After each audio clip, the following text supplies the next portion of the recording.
i tu zan chana dia kan evan ruang ha ding kan special guest he ka hen BACI kan chairman ka han Dr. Roding a se chukho chon ka khat leya Washington DC lein came executive director hu zo tum hung ase anni pan hi kan mi phuna kan pa le bo chan mi an se tu zan chan zonga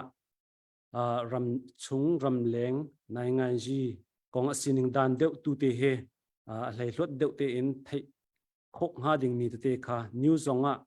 arel mi ni khat zong kan umlai na ten arel lo mi cha zonga thong pang kha valai chung thong pang kha kaw deuh in kan van thei kho chiu nak ha ding cha khan tu zan chana han van som an se an chan an kan pek cha kan lom ti mi kha van chim kan du chu kho chan hi ka hen tu zan he he ka hen hlon zong ni ang kan tel pi kho cha hen lunglop na tam pi ka nai ani he CDF ha kha sporting hen kallotin hlasak nak en ramlami phun cha bom zung zal tu se e hlasak ka ngai e ke zong ni hlasak ka van ngai tika khan o atha tia karu e hitluk o tha he mo an rak umma he mo kan thei bal lo ma he mo ka thei bal lo ka ti e hitluk o tha he o ka van ngai a hin lai le a khin se lo khote le ronga chen hlan liu deu a chen nungak tlangwal rong rang van i cho i zan thlapawang tanga hlawan sak a khan chen khaban tuk baka khan cha o he ai ke ta tak mi khe se o he ka du chi te se tu zan chan zonga hen hlasak na kan ang kan van bom lai e bantuk in hlon na chan na ka pek cha lunglop na tam pi ka nei ti mi kha he ka hen ka van chim du than hlon tu he adang CDF ha kha khan beru anak cha nei pa ton ko na te in hi ka han avoi khat nak asi cha khan a background te tu hi ka van hal ta lai e za pi ni kan van thei fiang deuh nak ding cha hlon nang atu na nak na khwa US na phak nak ti mi te kha atoi ti in wang kan chim ta lo ti kha masabi ka nang ma kan van som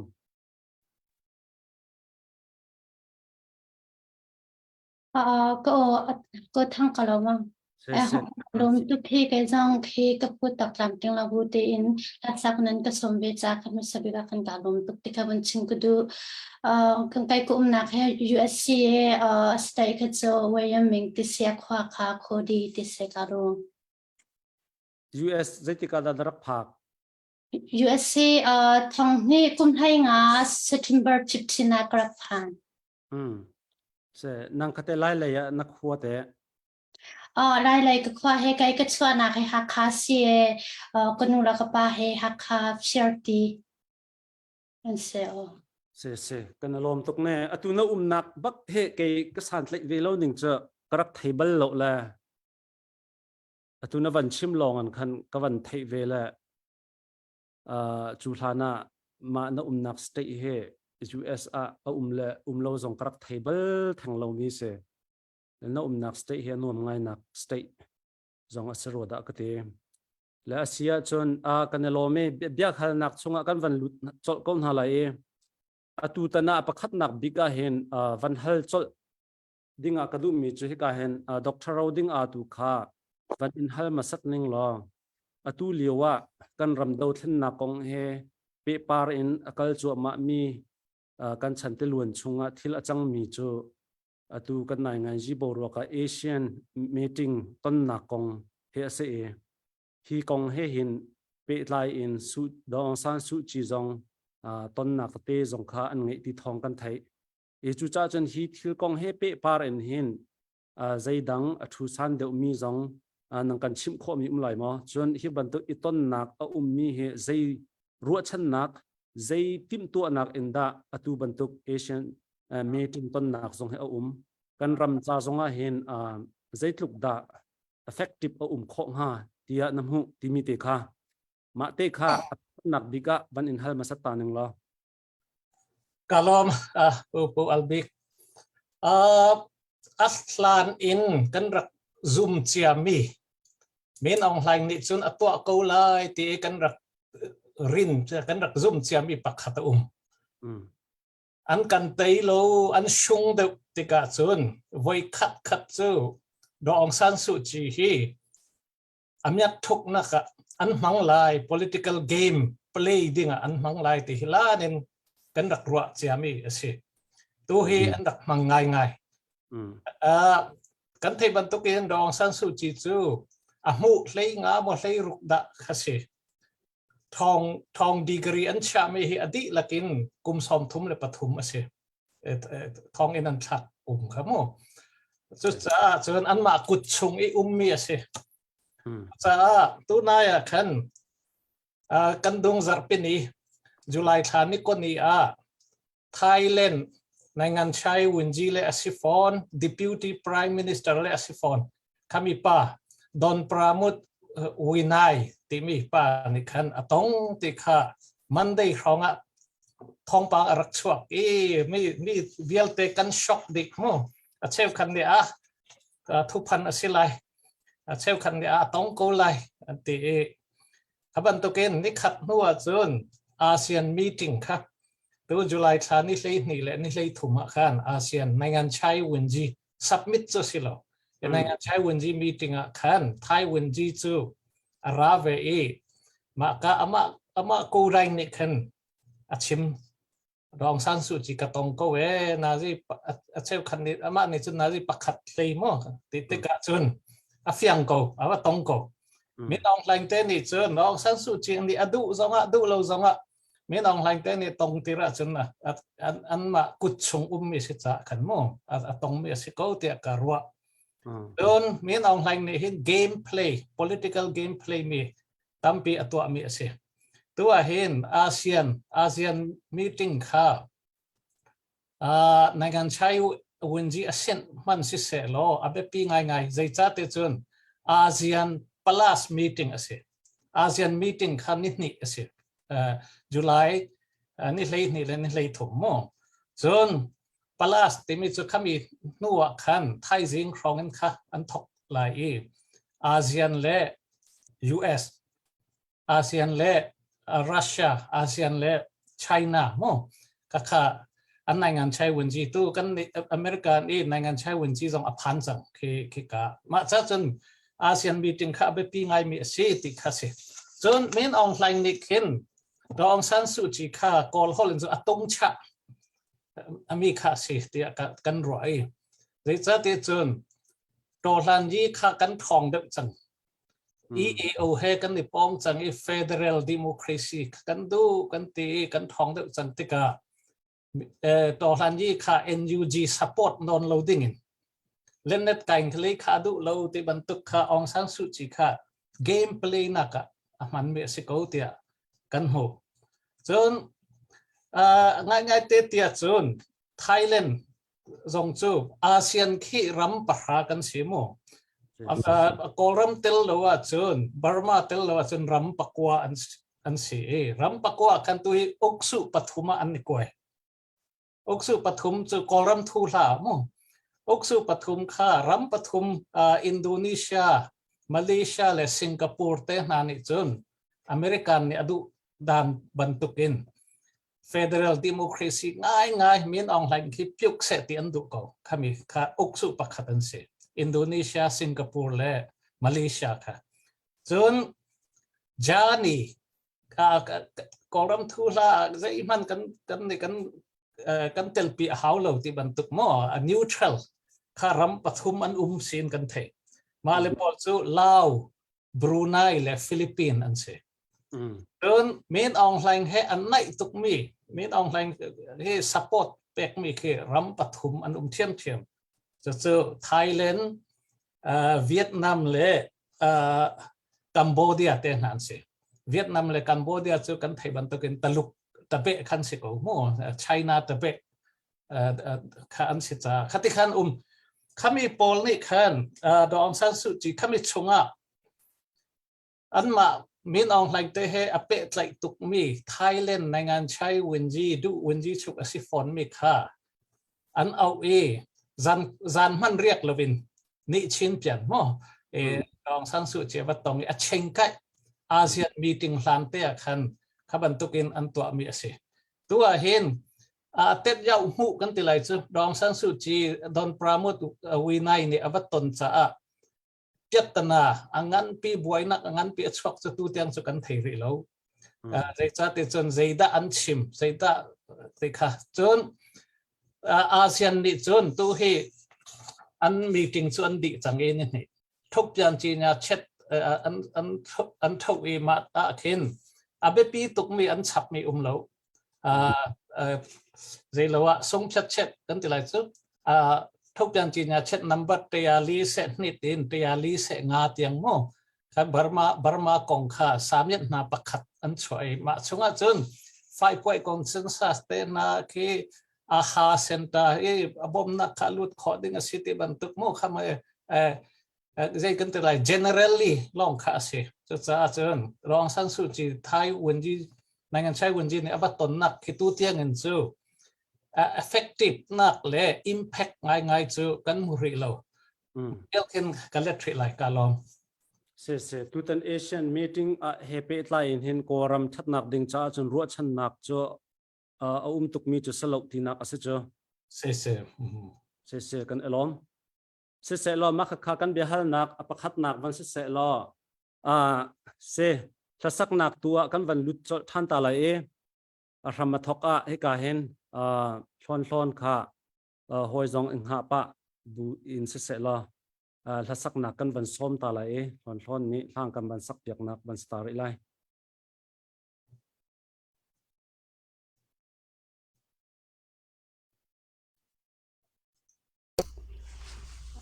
ฮังกาลุง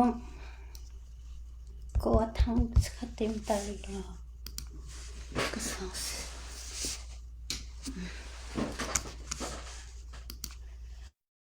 โอเคก็สักการดิ่งมีค่าเฮดิสุดแล้วจังพลักลองเตะสีที่มีค่าสิลัน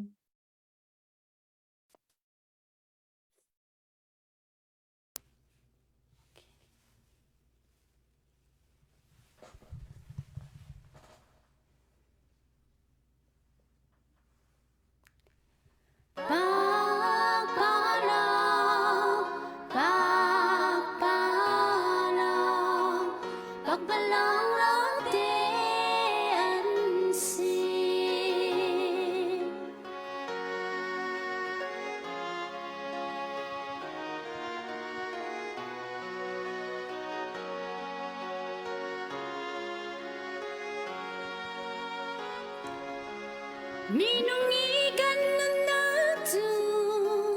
ดูฟ้าหาเก้าหน้าเขอลงอาปอนปอร์โรดนากินนาขามาโซนลองรัวดินวันแคลนากินนาขาใจจงเวียนเตหิปักปะลองลองเตียนสี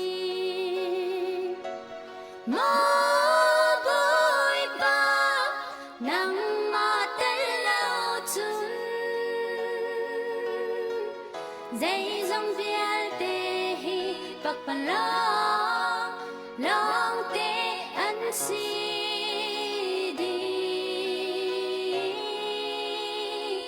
chẳng mi ru bay nên đã tu đi riap ang hai đi lâu ngày chia cho ba suy lăng nu nên na kha rum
min thang pai nun nak chu thang chin se tia du I mu chim lo khwa za phun ki brodin u ton mini sang chin du fa na gina kha dei zong dia de hi bak pa long long te an si mo boy ta nang ma te lo chun dei zong dia de hi bak pa long long te an si di chang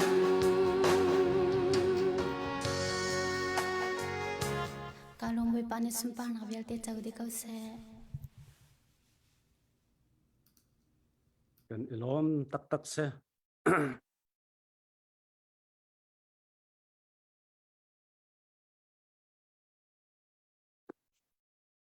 atha tak tak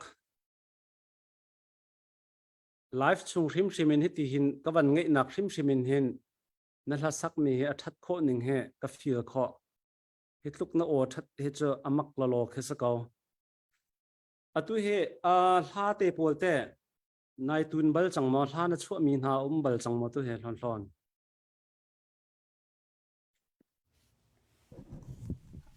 kalong kum hai thum ka sileu khen album ke cha silo ke kan ma mi e biak enak kan ma mi e ni khan khoi anak chua mi khara kum me ma khan phong khatti kha kara ital bal kum hai thum ka sileu khan ma khan atu yot ka phan nuwa khan hong lap song hla thi ten dot mi tim hla te kha te he kha cha phong ni te lang se le kalong asarem tha tuk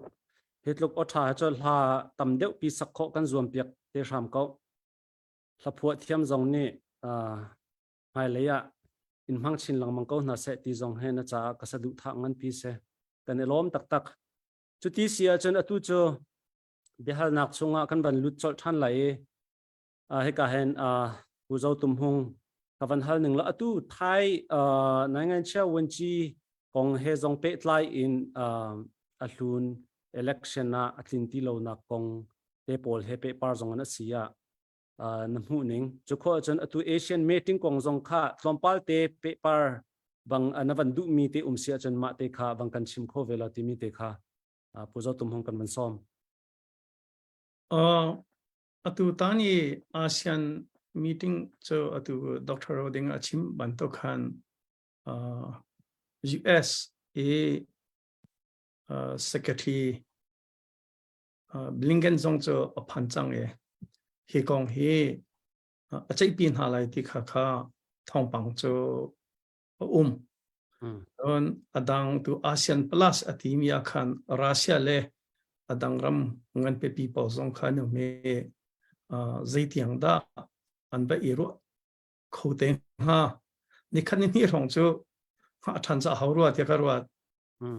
on Thai election kha na chimdu mi kha winchi chau prime minister thim na khasirwa ati karwa de an ma si kha an ma parliament ni khan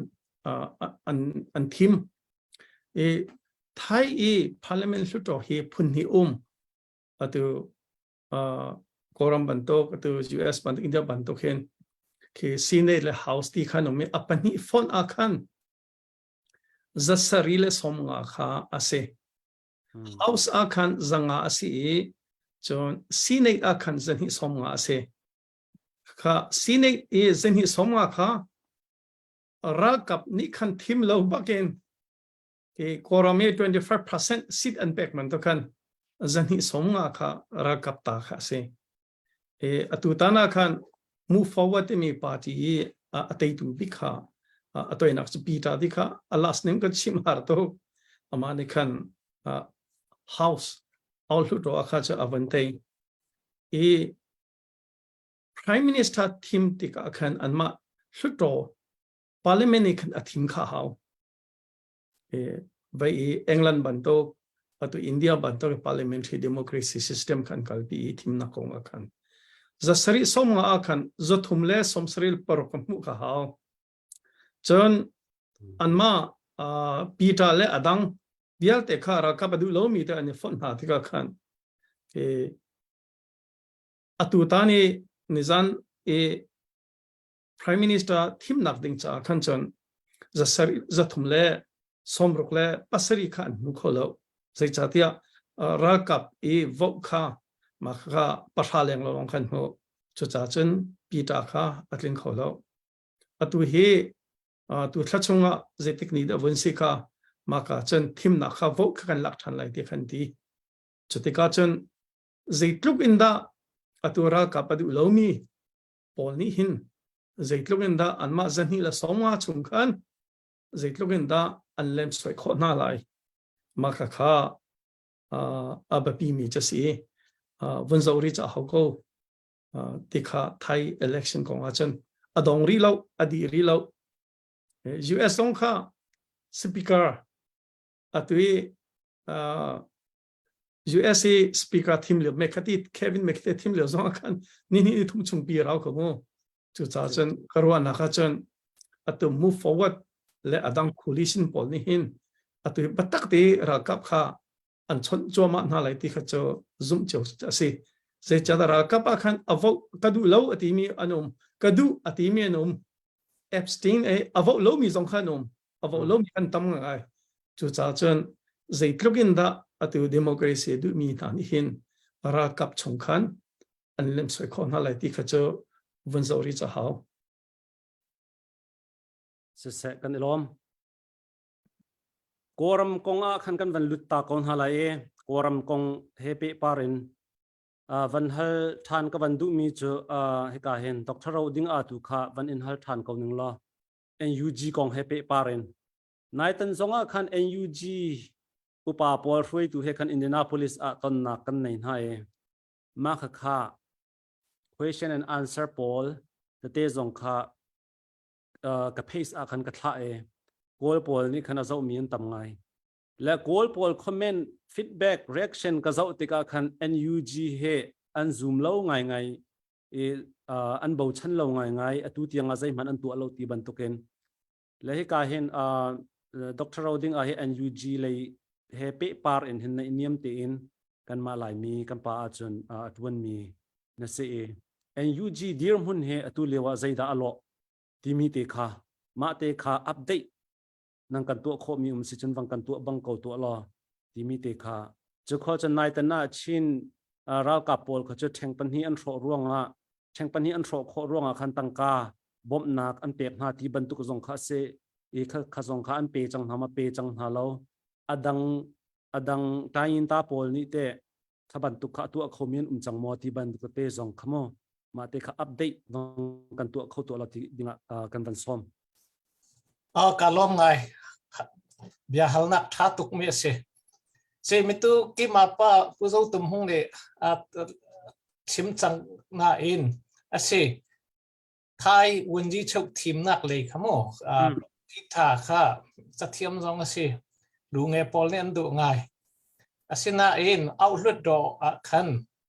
ama party ni khan zanga chunga zale som nga pakhat no an tei mo outlet do jong atam bik cho sinan athong tuk lo za party pariat ke thaksen wunji chok lun thaksen fanu move forward party poll he adang party pariat ani combine khan outlet do chun majority in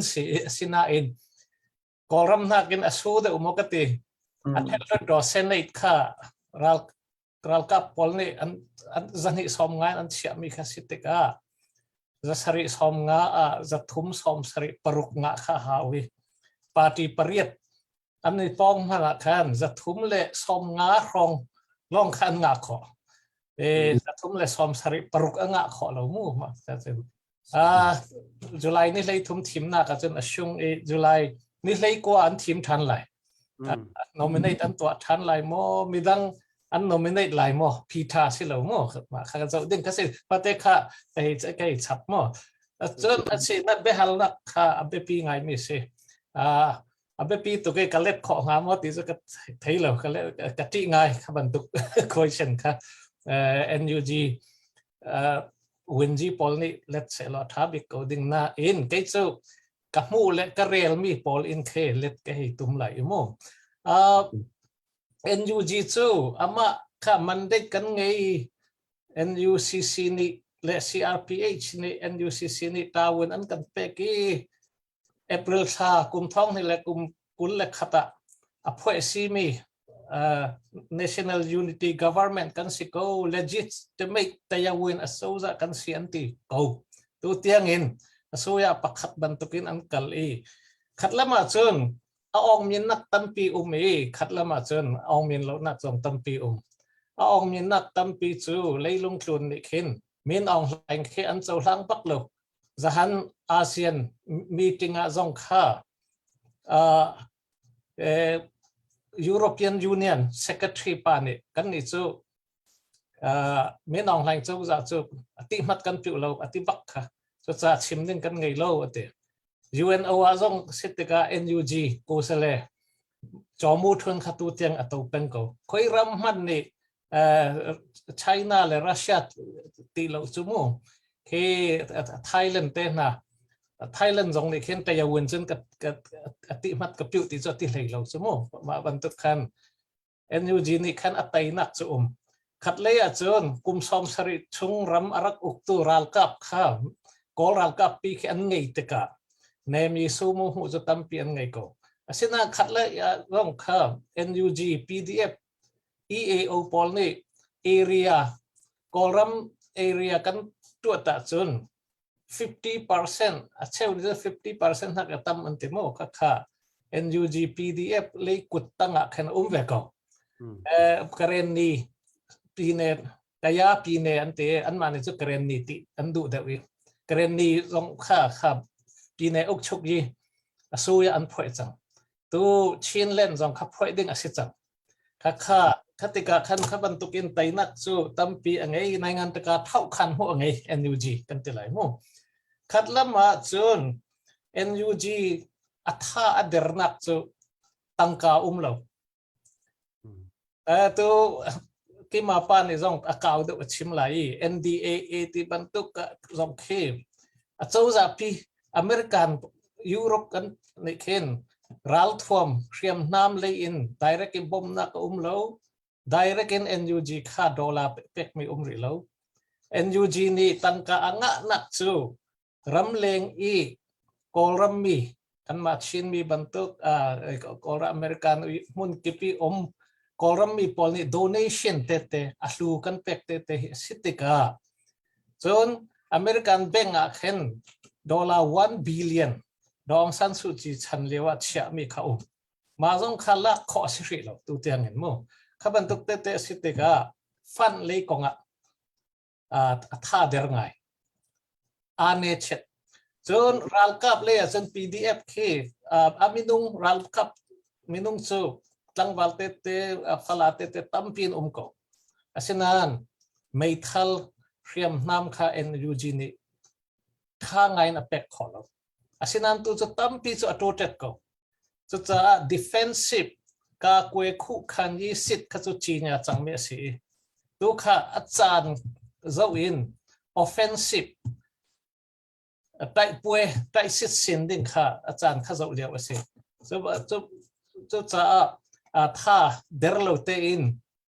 กันสปอร์ตไลน์กันไตโกไลน์ที่กับหูจนเจ้งปัญหากงเล็กค่ะกับฮัลลิกาล้อมไงลานปีอาคาร NUG กากวยวินจีนิเห็นไม่ทบเปลี่ยน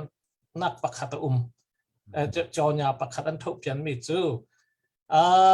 เฟียงไงจนกระทิติเราเองกอรัมเมนออนไลน์รัลกับพอลสิจงอาจจะเป่านี้วันจำเมนออนไลน์รัลครั้งพอลวันจำไตลียินเช็ดข้อมีเช็ดเติร์ข้อมีจูติงจุดที่จัดกันเป็กไลขัดที่จัดเป็กไลติงก็จุดข้าจีนยามีจังก็ขัดที่ก็ตัวนายหากข้าอันผ่านข้อเราติงปัจนิติงก็ปัจนิข้า CNF CNA และCDF พอลนี่ขันอันดับเช็ดดิปัจนิค่ะ จู่ๆคำนี้ MOD NUG กากวยวันจีนี่ขันอามาอุปรีตรีนทุกเปลี่ยนบรรทุกขันเจ้งปะขัตากอรัมตังกาติงทองนี่มั้งกันเป็กลายอันตีส่วนปัจนี้อันเพียรจะติงทองลีอันเป็กเป็กสังกูเตียกระเทยไกมาเช่นเดิมมั้งอันเป็กCNF สินะส่งพันจังตินกระเทยตู้จิงอ่ะกันกระเทยกูมั้งส่วน CNF นี่คันอามาลองสิโลอินอามาเฮรัลดูทีมี CDF เตนะส่งข้าเป็กเวลัยมาขโมยคติข้าจะกระเทยนักสิส่วนแต่งยินตาโพลส่งข้า NUG นี่จะ support ไงกูติข้าก็เล็ดขอหนึ่งเสียหรอกกันลองถ้ากันอารมณ์ตุนายเตนเบียนวันเต็นมีชงอ่ะดองซันซูจีชนะ1 billion US แบงก์อันเชียกูนทีมีค่าใจ purpose เอดาอันเชียมีสิจุดข้อจนเจ้าจะประคัดมีอันเชียมีสิติกาตุ NUG นี่เห็นอลักข้อลายที่มีรัวชนักเอามาเสลักข้อดิ้งจะสิโอเคขั้นเรียกว่าขั้นกรมนี้ NLD รองสังสุจิชันเรียกว่าขั้นกรมทุกกรุงเทพนะที่ตะบาวดัดงวยมั่วขบันทุกจวรนักเทนะครับ surplus อเมียดส่วนขารักุมข้าสิบนักดิ้งตีอินอเมริกานี่แบ่งอันเชียไม่ใช่$1 billion นักyaตั้มเดียวอันเต็ม$1 billion ที่เสียละมั้งตานปองตะทอมข้าสิมาข้าจะเฟียงไงอีNUG นี่ส่งแค่ที่ลักขอดิ้งอจวมกูอาศัยนะอเมริกันจะกันเทปันตุกิน rule and regulation ฟักไงมีแค่ไงอีเขาสินะได้ legitimate จน NUG ที่อเมริกันเจ้าจะปีนี้ได้วินเจ้าจะอินที่อภวนมีริเวลมั้งคืออติมัดปิวจุดเสียNUG นี่เช่นวอชิงตันดีซีส่งในงานใช้วินจียงสุกันพวนเทตูในงานใช้ดูวินจีมูโซอูซงจะตัวกูอาศัยนะอินแต่สู้ยาปักขับปีอาศัยที่บรรทุกเต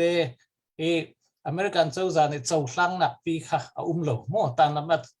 เส้นเซตตัวนักโลติกา direct in $1 billionค่ะอันละขอริโลนักเสียจะเสกันอารมณ์ที่กาเห็นเบียหัลนักมีช่วงเทียวันอินฮัลตาลโลนิงรอที่กาเห็นดร. โรดิงขวังก็ให้เปียกตาโกโลตีละกวันฮัลไลที่กาเห็นกันมีพุนฮี$ทอกงกันบุยเลวนาอินมัวรำพังตะเตอันจ้ามิตัมปีจูอันได้ก็มันหานี่$กิลโกยตูนหาฮีอันซุมเฟโคนักดิ่งจ้าใจบรรทุกอินดากันมีพุนช่วยตูนหานี่กันตัวจวนหาวกันซุมโคนักดิ่งจ้ารวงมัวรำพังมีหาคีนิหินมีเตียงออนไลน์ชุงจงเสใจติกมันอันสวยเซลอินเบลอันสวยเซลเบลฮาโลฮาร์นักอันเป็กกระเทยเบลโลนาอินกัมพาสตอร์เตอันมาเตกูมีตุกนักกูมีตุนหาเขาออนไลน์อินเฮตีอันโรเจอร์นามีขีกันนิงอันจักทีมให้สะดิ้งเล่ทีมหูดงทีมให้สะดิ้งเล่ทีมหงดิ้งฮีทีดิ้งมีตูนหาทีเลวดิ้งฮีอาเชลนักเลวทีเฮียเบียหัลนักเสนวันไลเทียมธรรมดากับเทียมกูอาศัยนะหัลนักขัดเล็ดขอมาโวกับเทยเลย NUG level ละชิมเสลอ NUG เจ้าจานี่จนสีมันเก่งเนี่ยบันไดวินจีฐานะสีมันเก่งเนี่ยบันไดวินจีส่งอุตินทุนไหนกอลรามี MP สิมีสิข้าเชื่อมีสิดูวินจีเฮยงอภัยเฮข้ากายยงอภัยจู่เกี่ยมาหลานี่กระตุ้นปีมีส่งอันเตลมาจากยังไงก็เทมีจู่ NUG ชงลูดมี NUG สินdirect ลูดมีข้ากันดงบอนจวรนักที่บรรทุกโมเคเขาขจูถ้าไงยันสยินจะถ้าไงนะกูติข้ากันเล็ดนักเสียแล้ว transparency ngay ko kha chu so ya yung pakhat ban tukin an siami se simang ke ne banai wenji NUG mi utin thun nang chu atui chong jong nei ngai mi asi cha chen ke chun ka zoom NUG level a chu adang tolan ji aphoi si hi chu chim kho chu har zaya tia chun tolan ji kala sitika kan thei ban tukin Thailand le India ni khin taya win in beng zong kan ong kho lo mo aizola zong Thai a zong CDF ni CNF ni taya win in beng zong on kho silo chu cha hong khula nen kan tilai chu ngui hlue kong in khatin kan kwat mi ton kha si chu cha chun kan ma chin lei zo se lo chin mi phuna khaban tuk banda yampung wi fan ke hun khata lut lo in sein sit the khaban tuk kha mun khate lo tika ma chat chiao ma khwa tlang chiao win mo khati ban tukin pek asit tika khapi khachu transparency lo ti chu ka thei ban ve lo e asina in kan CDF te CNF te na ka zo tika anma ning in zoom ok thak ngai chu an siko ti ka mu ko khemi tan te ya kan ti lai chu khami chu kho me se na in cái thei ninga chun chas te na CNF CDF pol jong khi tha ngai in se ya he an ko ti ka thei ko kalom se kan ilom chuti sia chon he ka hen pu zo tumhung khakaban halla e ni chana he ka hen Washington DC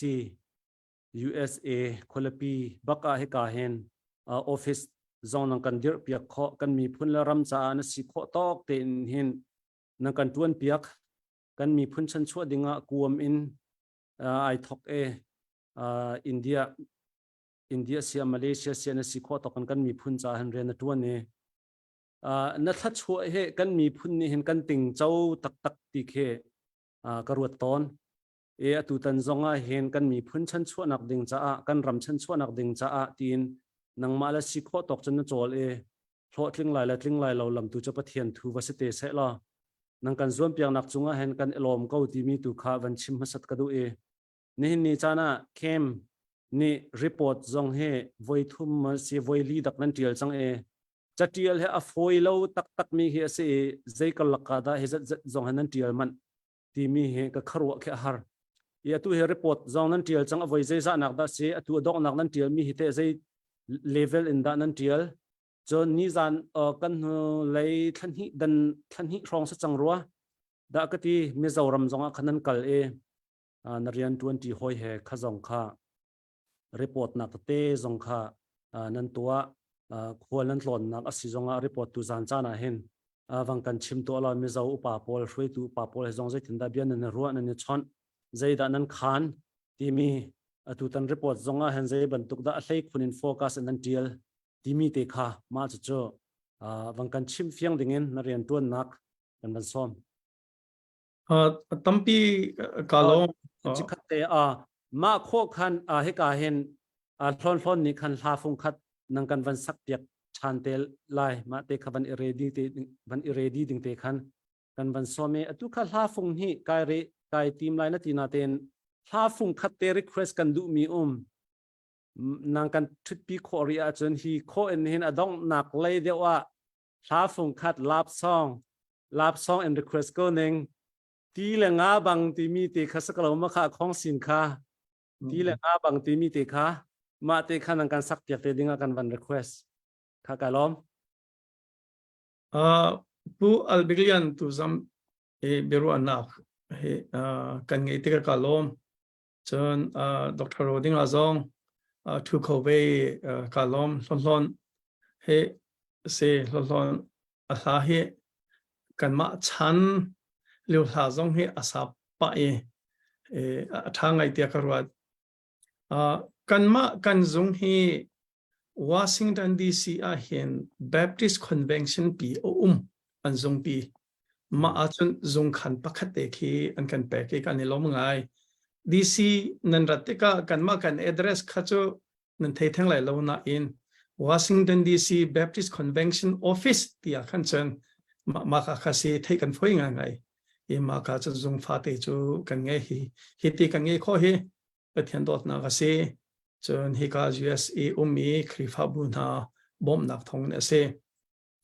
atu nai e Dr. Dinga na vun hal mi kha NGG kong kha na vun hal e ke ma na ka lo na en tong pa chu vun chim be chu ka du ko Zai qua chân vẫn biết câu cần tí lại các vấn tí nào tên vẫn phiêu xuân poi lo cái chỗ US ở châu za bom nạc he lạc đỉnh ở chân Washington DC dùng dir thì hi karak ruột dùng za katha cham nak zong si atu kan ma chu dùng pha te kan si sinain atu hin NUG pi dùng te ka hin kalo tatak an zong la kan zong he mini panga phong long si akan nai te tu wa hin atu Dr. Roding chimban tu kan atu deputy foreign minister mu zo hi paza tatak se e Dong San Suu Kyi pong mi si chen England zong in siang na di mi si chen atu ye nang che yu ji kan ti mi do zim ao zong isa tatak athok shim ka athai chen US zong a hi ka achuak sian kai mi kha se kha si NUG ni zong an bun dir no hin atu asauri lo chamo thil tam pi a thleng ti hi Washington DC an ka mu phiang te ti a chung Washington DC chu kan na sawe chang chu sawe chang ti ka khan kan ma ne zai thil pi pa kan wa chua pi kholo zong ma na kan mi ni zai da tua zai thil da chang ti mi kha chu ke arim ta chu kan theileng mang chu White House zai thil da chang State Department zai thil da chang House zai da Senate zai da ti kha chu arim te kha chu kan theileng mang ye atu NUG an bu ti ka hen patak te in ke thil khi zai ka ti lai atha chin mang ka mo chu cha atu Dr. Roding ani apan chi mi tu tianga je chauza in phaisa kan muri lo ti mi hi ke chan mu te ko lai ka zum bak ngai ngai e zai ti pung sa ni na bom na kan mu te lai ti chu ka chim kho lo mu ka chu an ma NUG le je chauza i chon na sing hai sinai atu tiang ka tuak tan te ka hin US ni hin azo so ti lai lo zai cha te an mu chang ha chu an za tuk chu dan atu zong hi Dr. Zo we so kha hi ka ra e New York zonga khan Facebook kan vun lang ter e UNA Security Council chung tel pol zong ani ton ti min na kan ko Dr. Zo we so zong hi pasa ta ka si hi ko ram zonga pasa England le zonga khatakhin mi ka si atui NUG frame mi ha hi ki mino te ka ke kum som li chung kum som brok atling de lo kum som brok sang aza ta tak mi long te an sti ka hin ka zo te ka US a chau zan hi a so nai hin ha chu an za ba ko we mi ong hai i thong nak ding long se lo hin ha chu ram a ser ko line federal democracy zone du ke democracy so long on du ti hi ke ma e ka tuak tan khon ning an chun hin tiang chu chan dir hon se chu cha US bom la he nu te ko lai te kha ka zum bak cho NUG kha ke aram chung kong me thali kong to ko ke ka thei ve lo e Washington DC thil kong long kha ka chon kho to kha bun chim be kha do EU le kong chatlup ka thei lo ASEAN kong zong kan thlat pe lo mi sti kan thei tok lo i sinain Washington DC thil achang mi na he cho atui mu zo DC zong pian bun dir nuwa chen thil a theng thloma arang zong rang ngai ti kha ke mai ka hu ton mi te kha ke zekan observation kan ti lai cho ka hu ton mi kha ma kha chim ka de ka tha tho ke ma ka tha tho ngai chon kan ma ve kong tu kha cho atu mi online ni ana ating hu 2021 hu akan report hi atu hi pali kan tial chang zai cha tia kan ni he khati kan kalpi ning hi khap an to research to a report li policy hi hitin US ni atu athalai da ko khatali kha kani kan kalpi mi se NGG pan to ken ke zete representation I kho nak dozong kha kan ngei lo legitimacy me pi thi mi jong kan sil lo e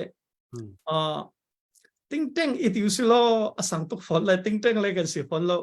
senain research to a chatial kha kan ni kan kal pi mi se chatial ti mi cho policy kan chot bi andu sile an valak lai andu lo le ke ko le chim ko cho mai pungwan phon ko lai ma kha kan ni kan kal pi mi se Washington DC hin US a chawza ni hin policy kan making a certe ka hin ting teng hin bi ngai cha cho ta chona ga brookings ha chamu CSIS na atu federal baknen dir mi USIP ti ban to chon current making current ape tu na NED hit man to NDI RIR taban to kha tampi sa meeting se atam to korom gonga hin meeting tam to khakasi khaban to ka khan kanini kha cha kan tiali hiti na si oxiti kha kan tiali ro na kha kan chwa ni khasi kan ni cho khaban to kan Senate Foreign Relations Committee se house zonga anma staff poll he hiti no kan ro hi koram konga khaban to kha ro na kan chwa atu anu big kan chwa mi kha via Open Society Foundation Washington DC and Zung Chopi kan release and kan tua piake atoy nagit chima chon Mizoram kan kalteka Mizo kan unaw hani an kan to krimchan kan nawle an si kan thika saka kan unaw si an kan to kan ilom tok tika kan hu chon refugee ki atu ke thong somli lengan si chang chu ai zo long nga chu cha chon UN ni ariantun ning ha kan tua US a chawza ariantun ning ha kan tua India a chawza ariantun ning ha kan tua tika hitin kan ti a title shima international community ni hin bomb di chang ha salo refugee long silo in refugee azo kan tu community kan unaw mizo community zong kha bom ven ha se ti kha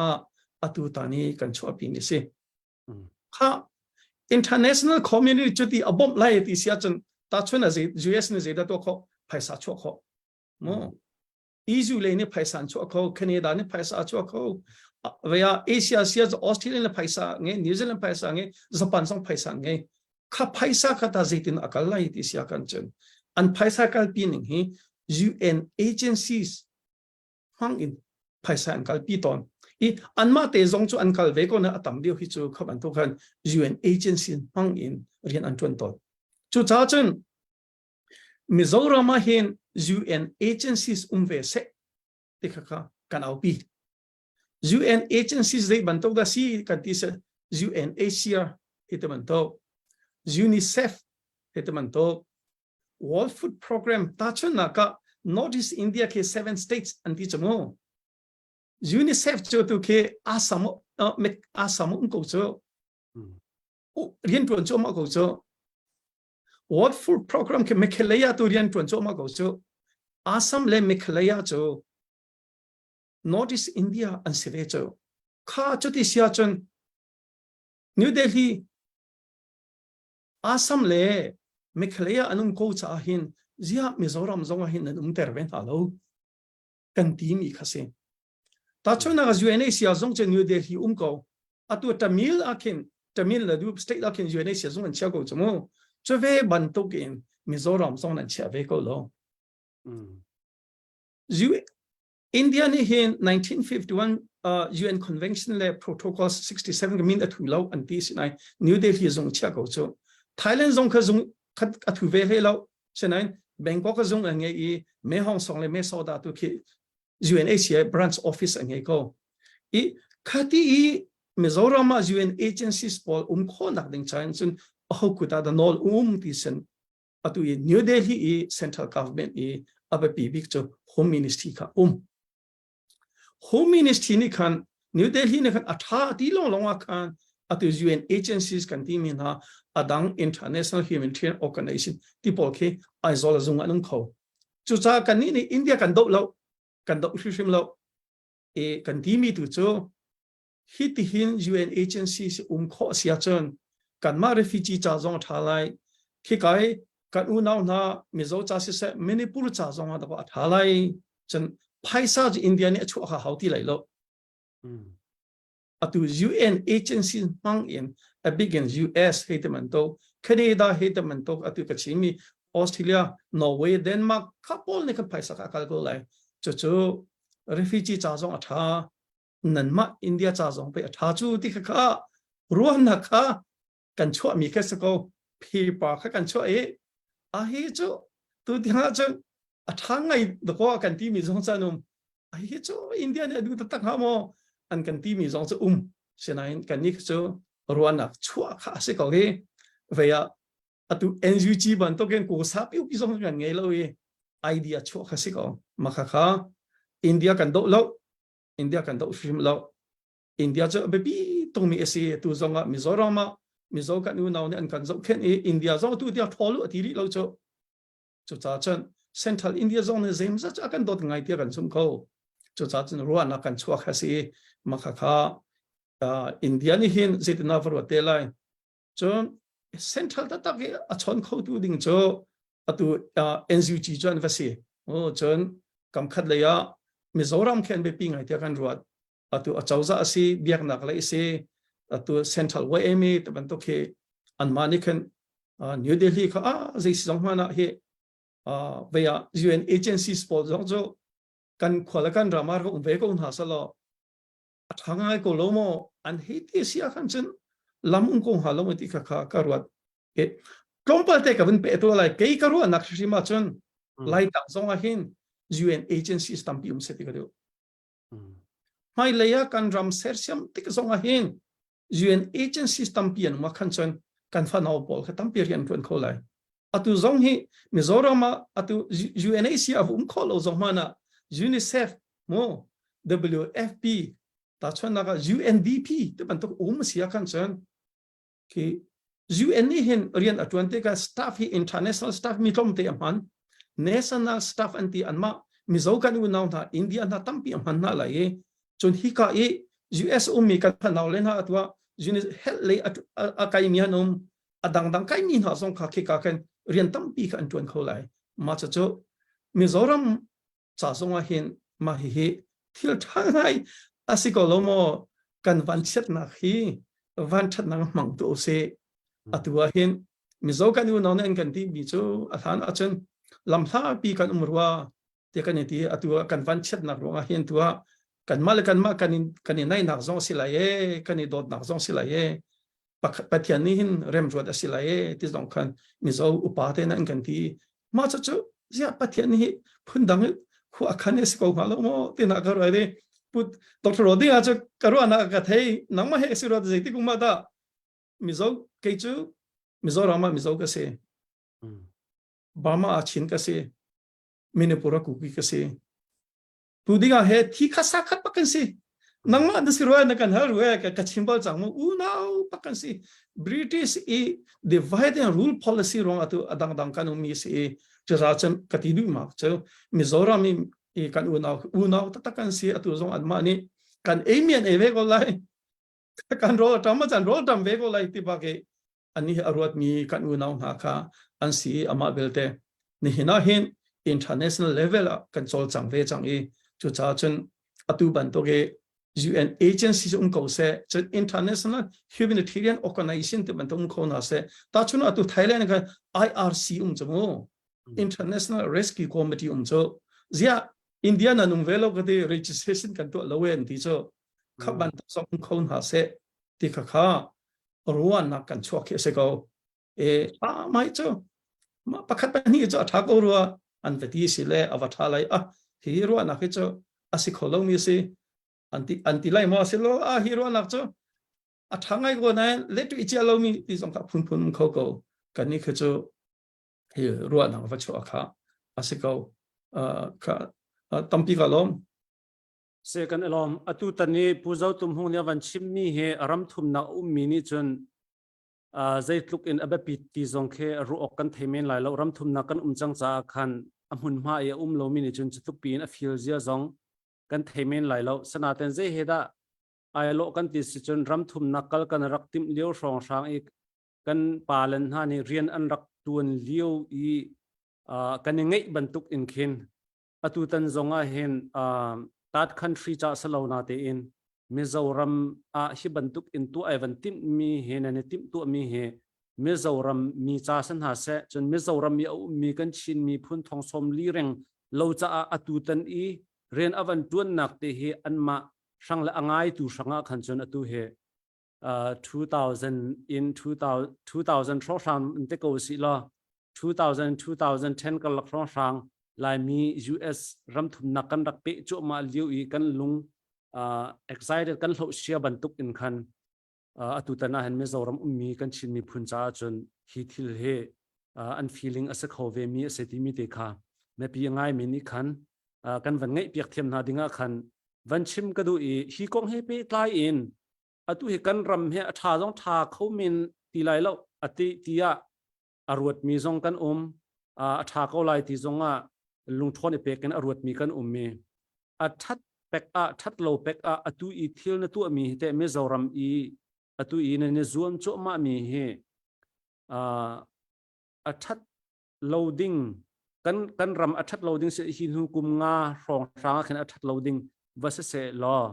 frame bong na ru na ka kum zai za chung rong sang na tlam tling kho se ti mi he na thin lunga na ru na ka ti mi te kha ma te kha apakhat nak van hal kan du apan hi na ka kan ram jong he va tha ko se la te hi thil hi athat ko jong ava kho peng thai ding asamo ti mi te kha van hal chi kan du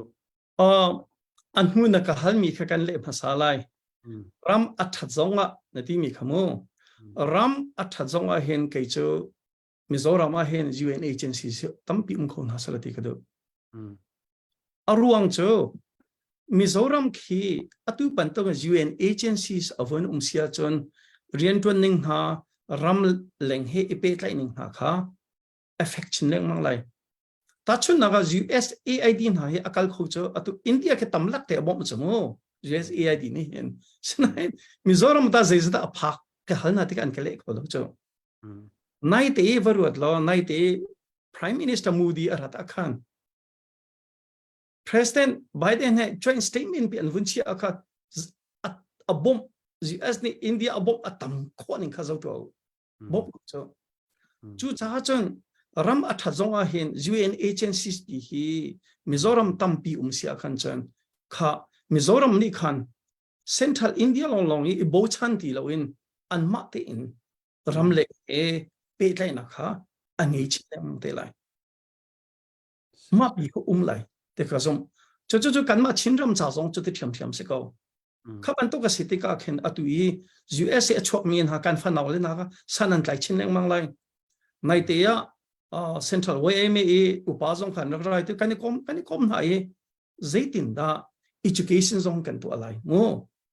Mizoram e atu ani che mera hol thiam tok cho university kai mi ke TOEFL na an cha thil har selo okay ke an ma zong ke zaitin da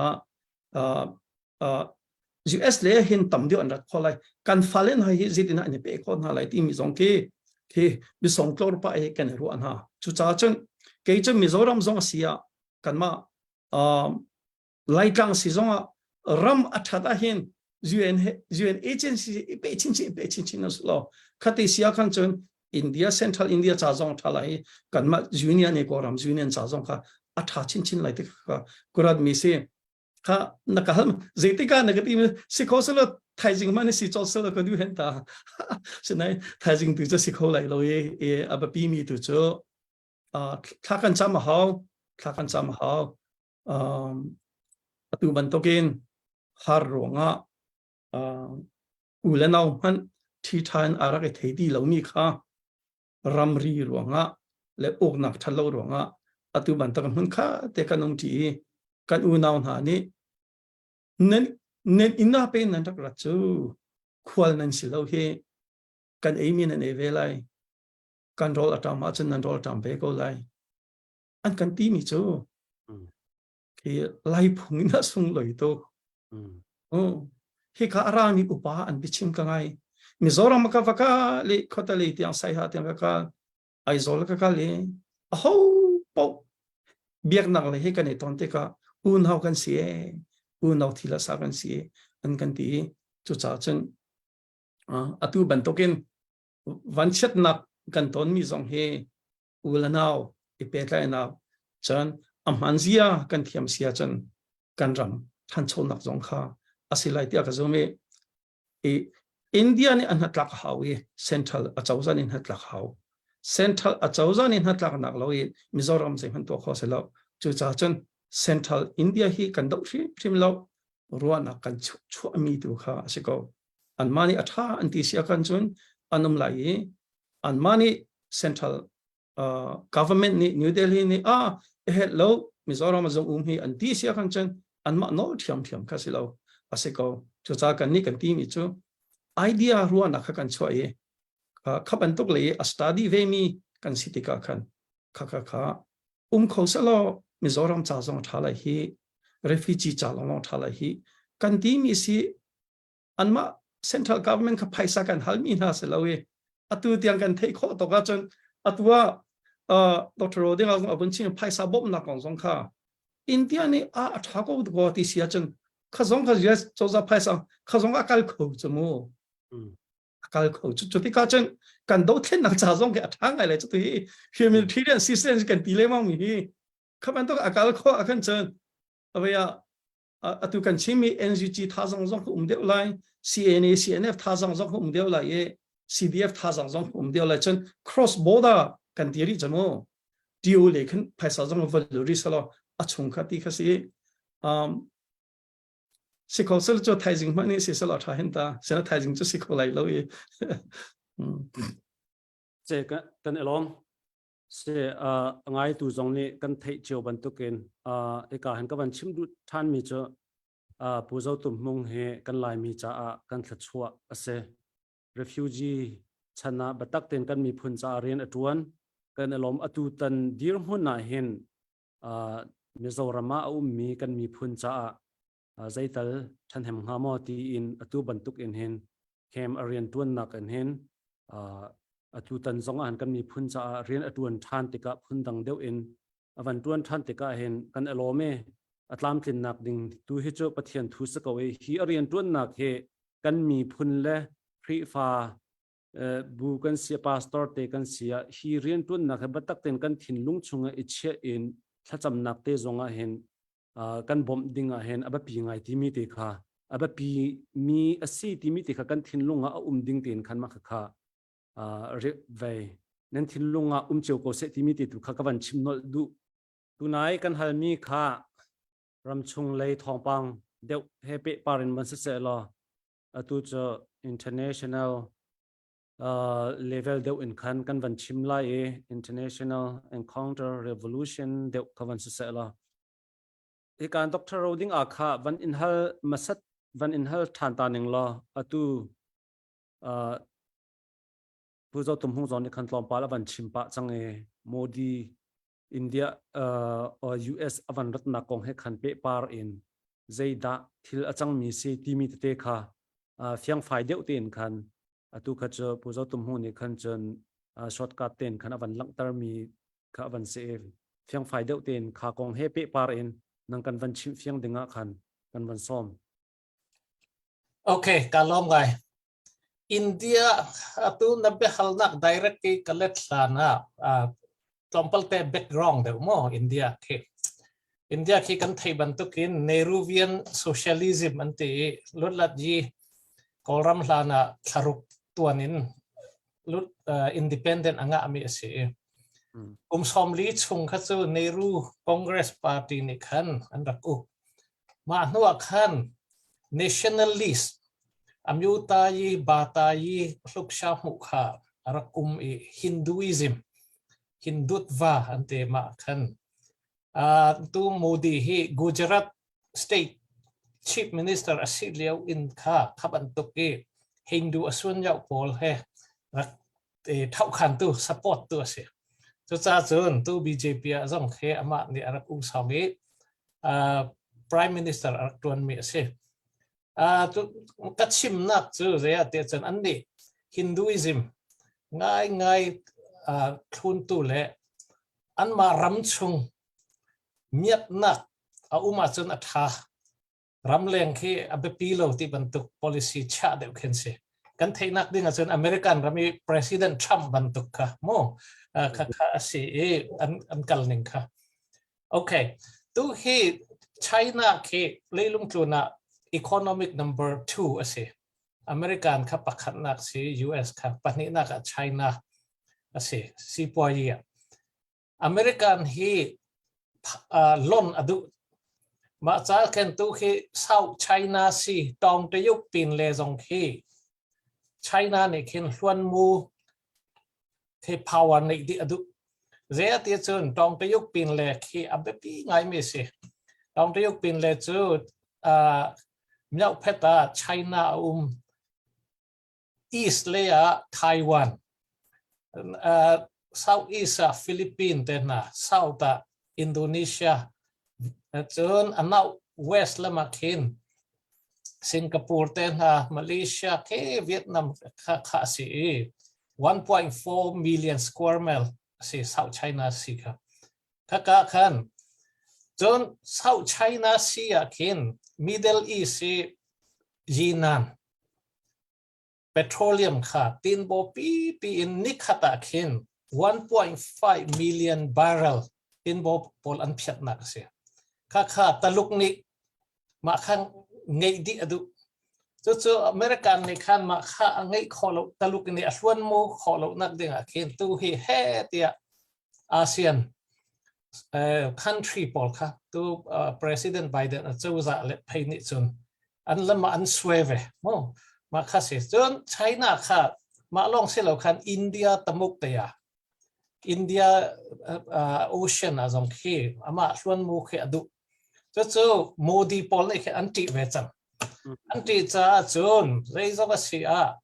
อเมริกันเฮอันดุตุกลงน้ำอินเดียนโอเชียนอะตะลุกอันรักลุดขอลุนักดิ่งอะเกี่ยเมนออนไลน์จงอินเดียนี่เจอเกี่ย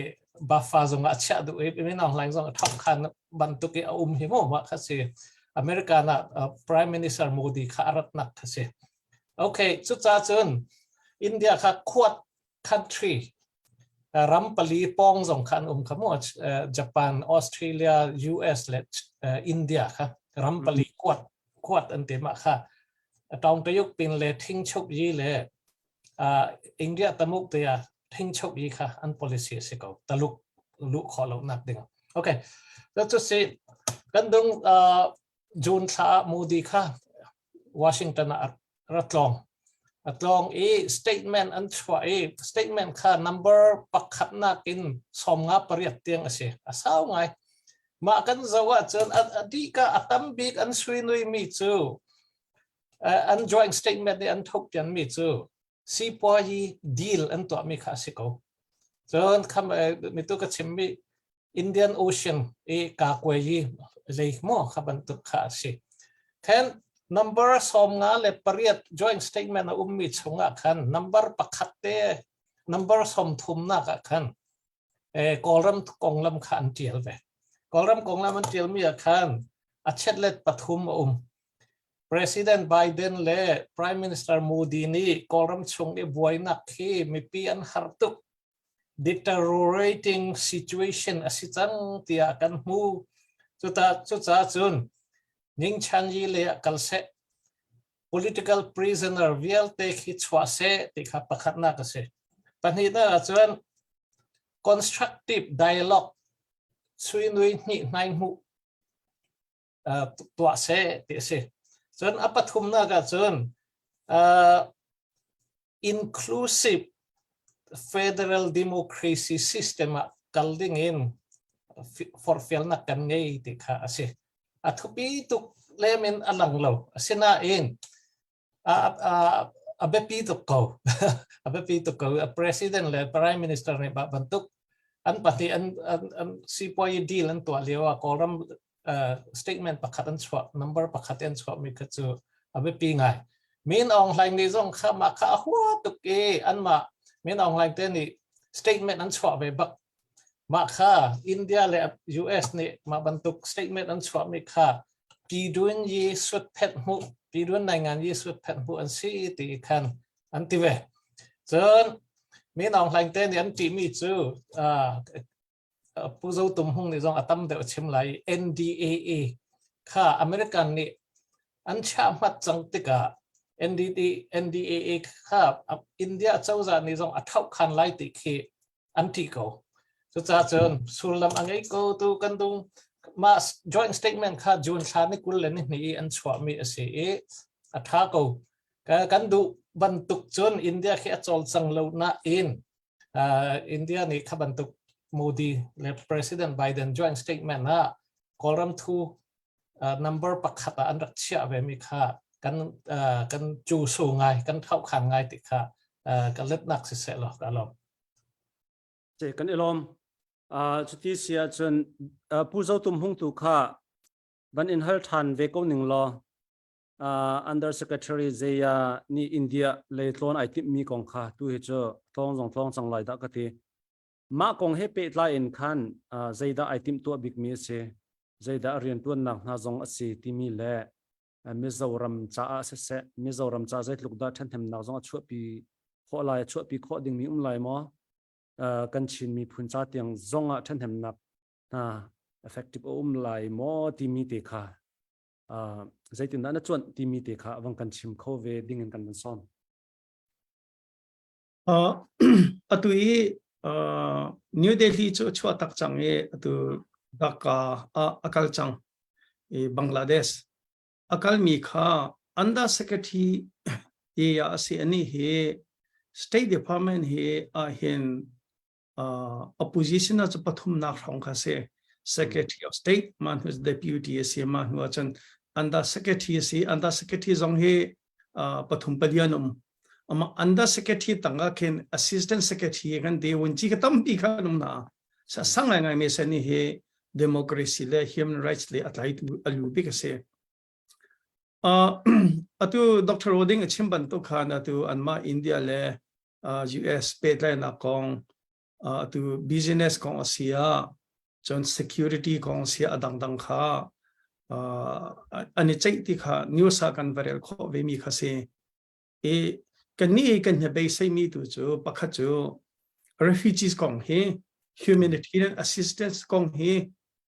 chai pi khon ha salati kan du ngai ngai kha se a chai pin ha lo ti fyang te kan the kho lo arak tlun te ka hin zem sa chu bia kan the te la kan zoom khati humanitarian assistance kong ha kha a chai pin ha sia khan chun atu New Delhi zongan anum Manipur zonga chan me Mizoram zonga me kha cho atel ko lai ti kha kan zoom sinai a chai pil lo he fyang te kan the kho lo sen akal ha na khan chun a chai pi ding kan du na kong tu kho cho kan chim ve ama akal hi nai te Prime Minister Modi arat we asetika khen anai ngai anai tika khen ke zaiti moti in kan thakha tho chon atu Dr. Roding ani chimban to khan point kha somnga le parget kha umi ma akan somnga le pasari na ka anti ni cho tu President Biden zong hi September tha hin New Delhi kal velai ikha se kam khat lei kan ru akho mi cho atwa hin US ni hin India her ngai se chata Ukraine ko ma hin mo to Russia he ani pe le na hin US ni India her ngai se chatia Indian in case pol ki Russian achok cho chen meithal shamnam zemzat kha Russia achok te ka khan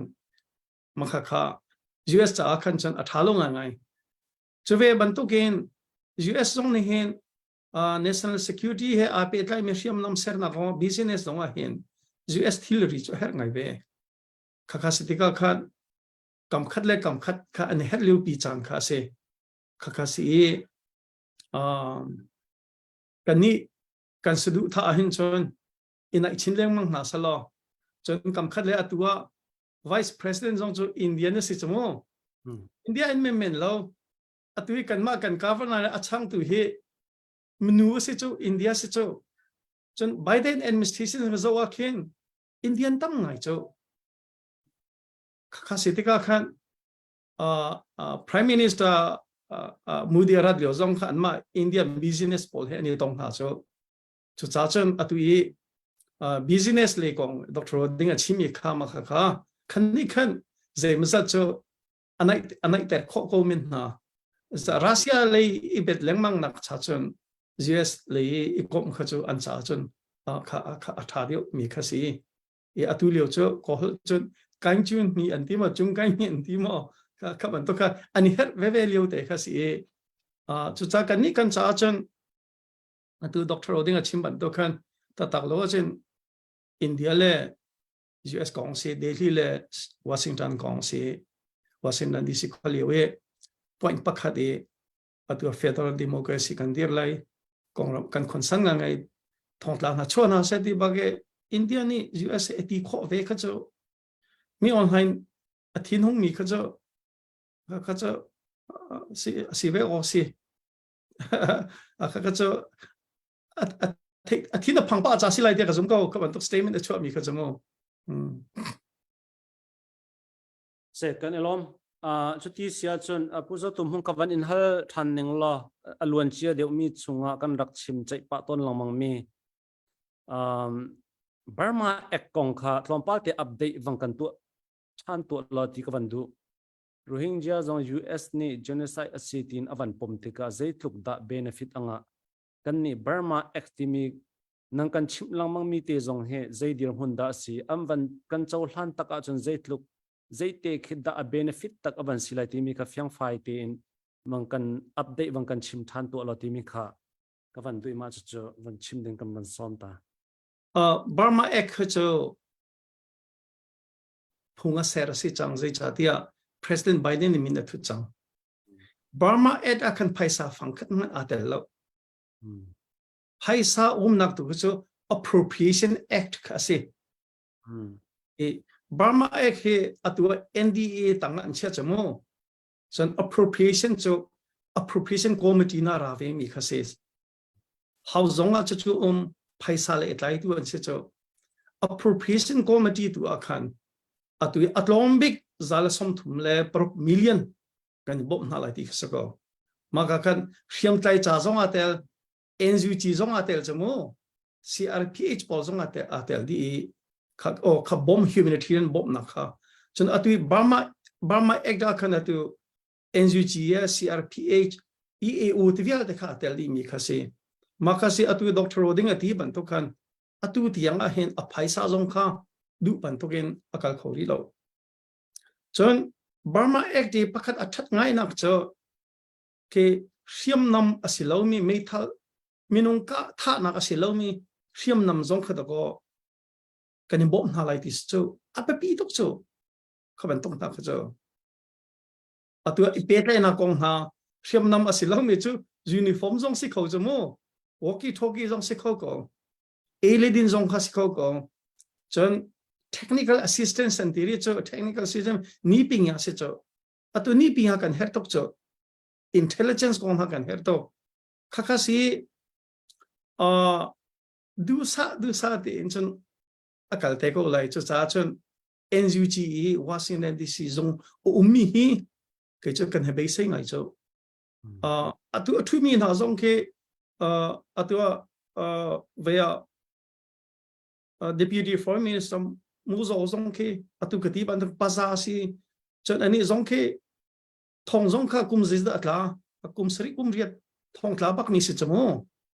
atu thinli ong zong hu ji thin mi no te si kan ti gon ani zong ke ti ni ka hal chu thong kum sri atla kan ti agan thei asima si kum ru leng chu katla da ho khadi chu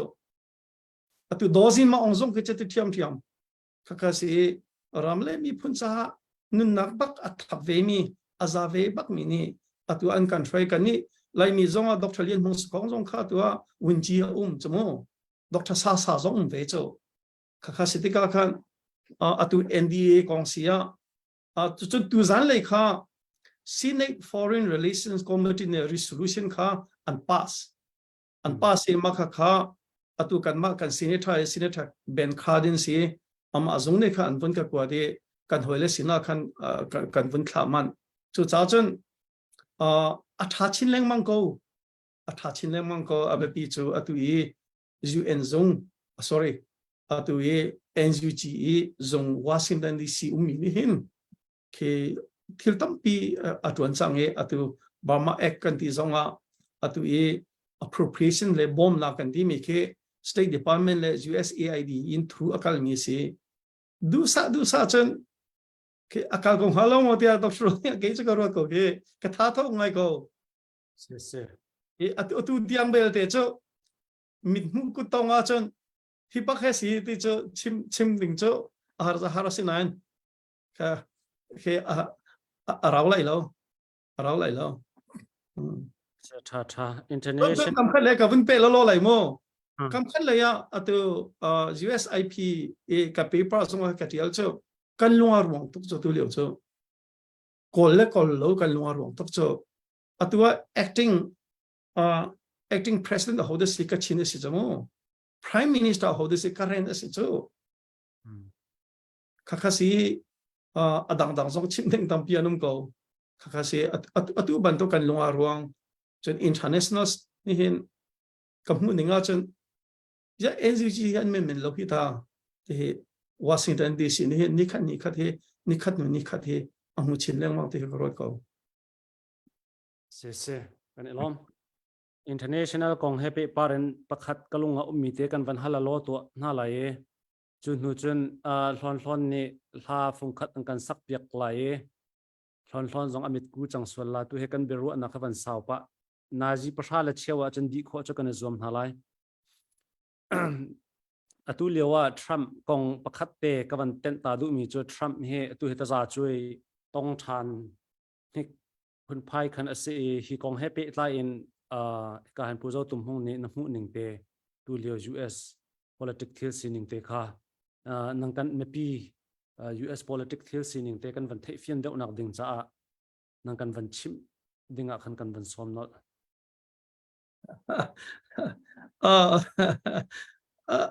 atu hi chu ke chu atuan tuk tia ka ruat zai cha tia atu hi Republican ahin primary anti mo an ma chunga hin a hoda president achu lai ti mi ka ani thim masalai e atu tianga hi an ma Republican ni president ka chu lai anti mi la ka hen president Trump hin atei tuk na kha asi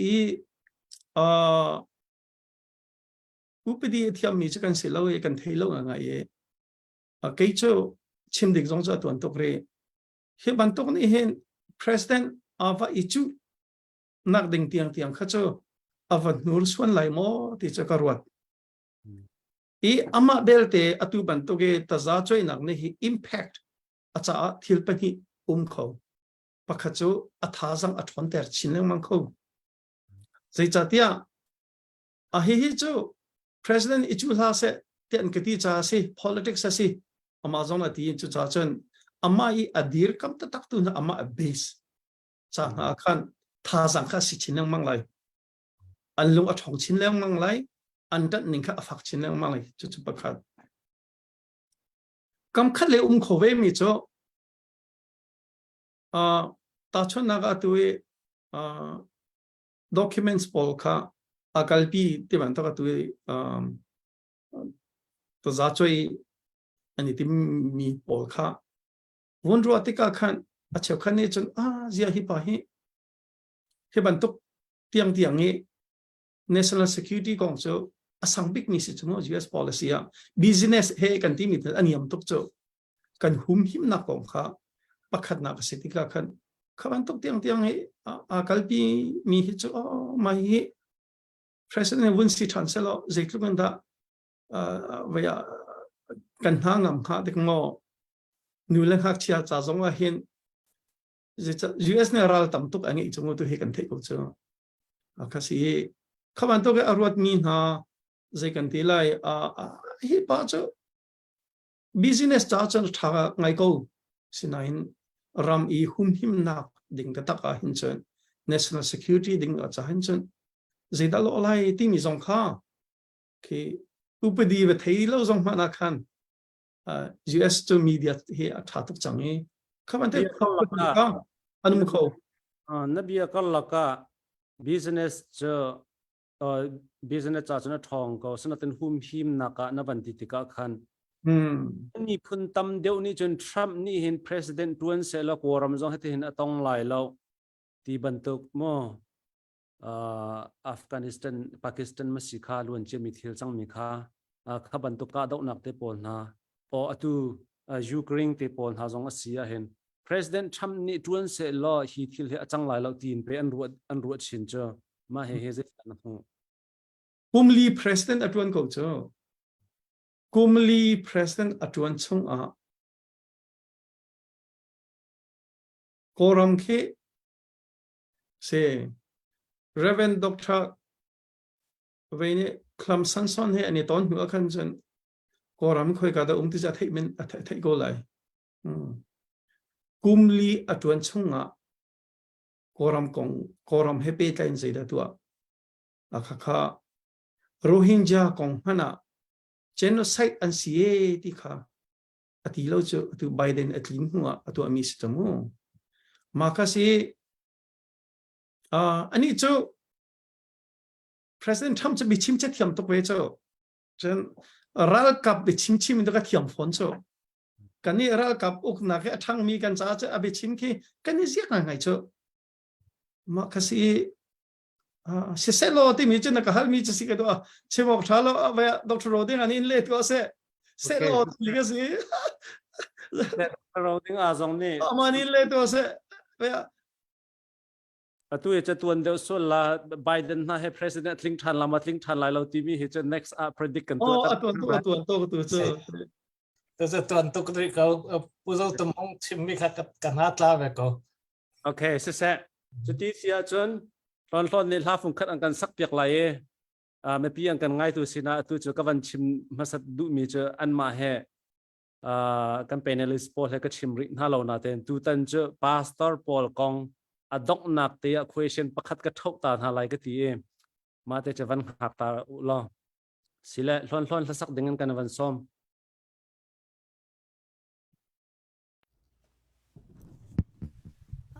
ห้องการลมตึกอุบิกนักทานนักเรียนจากขันเลี้ยมเชียดุดมีติสลาย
ที่ตุ้มว่าเจ้า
kan ilom tak tak se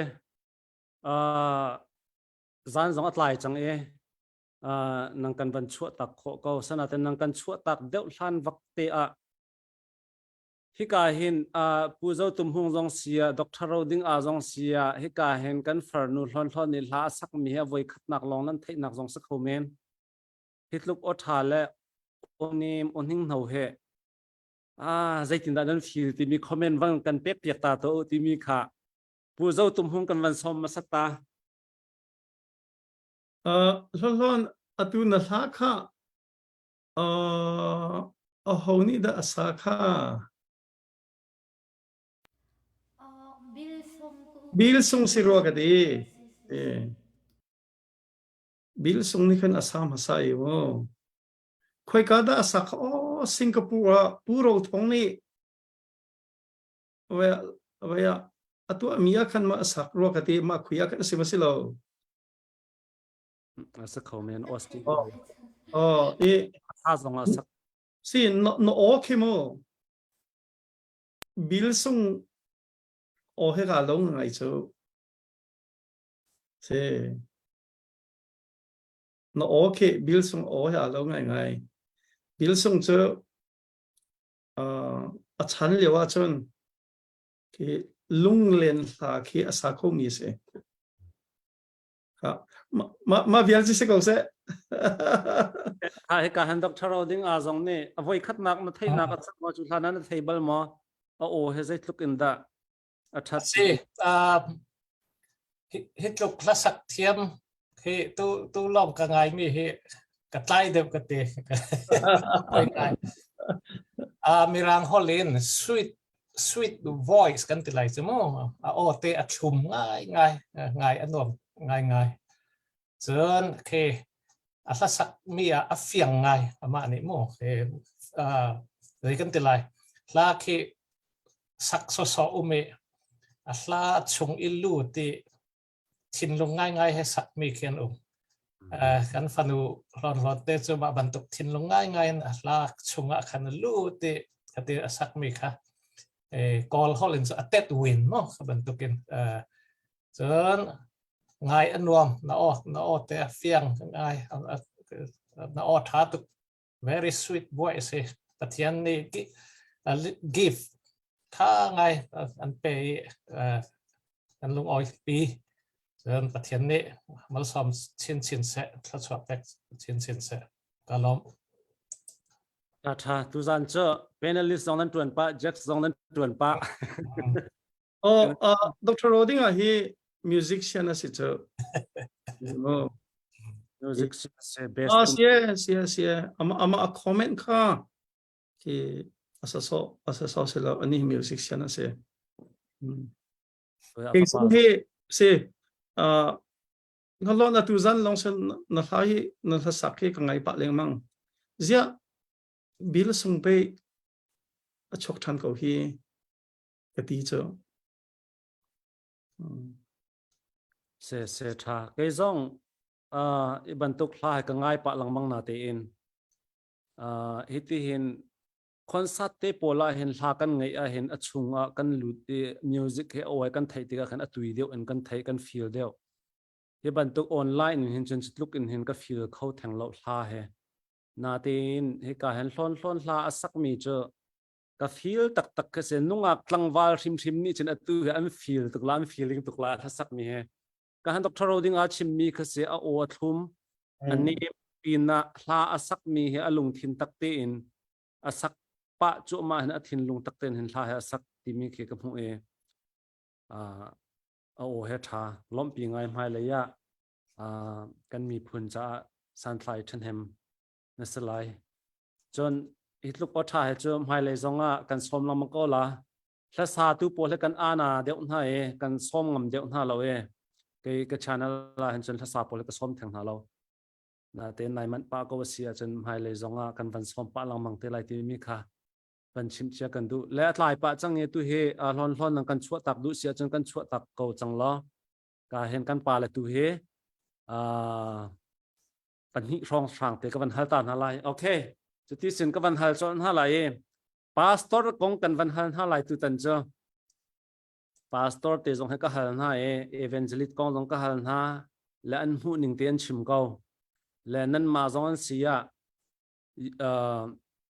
pastor le hi nai ngai ji a hen zeitluk da anetel tum ok ase ti mi he pastor asalo mi zong ni pulpit chunga thong thawa chimlang mang zong he pastor te ni angkan du piak thang men lai lo chu ve bantuk in nai ngai ji a hen atu lewa hen nai ngai ji a kan mi phun pi ni kan ye pai liu pi si ti ka hen zai po he na le mu in okay tha pa ko ti nak zong lai asana ten thil he pai tu ka chun ipal swal nak zong a foi ti ka khaban tuk si ti ka pong kam mi na zong ni khan credit tlak nak zong a khen achang kho mi se chu cha chun zai ban tuk boundary level ti in da pastor na zong ni hen nai ngai ji hen an chol chang an chim rel ane tel tu ma atha ti mi te kha kan pa le pan hi kan lai mi chun kan pa le nan se ko mai zo lo ti in kan mi phun cha ti ten mai le kal a chun kan pastor len ha zong hi ten tar an thana chun ane suk ane khong lai lo chu cha chun hi ten an kala chun atha bik lai ti mi te khanan ru mi te kha ral tha te in wang kan chim ko to ti mi kha kan van som na dr roding a kan van som sat kalom ke hi bible cha theology zong achong balmi ka silo asina in 1993 ronga khan theology pakhat ka war ngai me ke india ka tong bangalore boy khat 1992 93 conference pakhat ka kal khaka khan liberation theology ti mi kha professor pakhat ni lecture an kan pe kami khan ka interest ngai kami chun liberation theology kha karak war ngai tu tiang ko war ko so athok nak ramen ka hi chim lai liberation theology ni chun bible and refer mi kha chu egypt ram sal ju pol sal an chwa pathian ni ke egypt ram chun anwam ngai nan in eiledina anwam ngai nan in freedom an ngai lo sal an se so cha chun pathian ni khen israel luat nak dinga kha liberation chun boy jisu ni tlang par phung achim tika khamia khan fiang ngain achim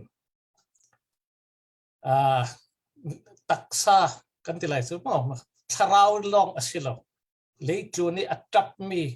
apo atam mi te na freedom angai lo mi te na jong kha cha khan pathian thu hi si tikha an refer an lak me se so cha chun zai zong a khau po asia freedom liberation nga anak dinga pastor zong se father zong se pope zong se an chang vai ding se chun latin america le chun zai tiang da an sim tia chun mi pilot lat na liberation asi khonak dinga chun pastor ni a hera chun an kut khatlam ni bible cha bible akeng lai an kut khatlam ni mai thazong AK47 so a hera cha tlai lai ti ban tuk tiang kha se mas asinan kha tiang kha chu ka support tuk lem ro na in okay ka chim du mi chu politic ti mi chu naingan aji mi vial te ni kan her mi se chu cha chun pastor te ni chun an ma ti kho tokin naingan ji athiang hlim mi pi lot lat nak dinga mi pi ni democracy nga nak dinga liberty nga nak dinga an tuan ding ti he chu kapom me se to ding zomen ka pek du mo chon pastor te ni ke mi pi khoi tu an sia chun layman so kan ma bek ni khoi nak khin chu tampi thalai chu ti kha karwat me se midik an si chu mo pastor na chu la na 1982 3 ronga Germany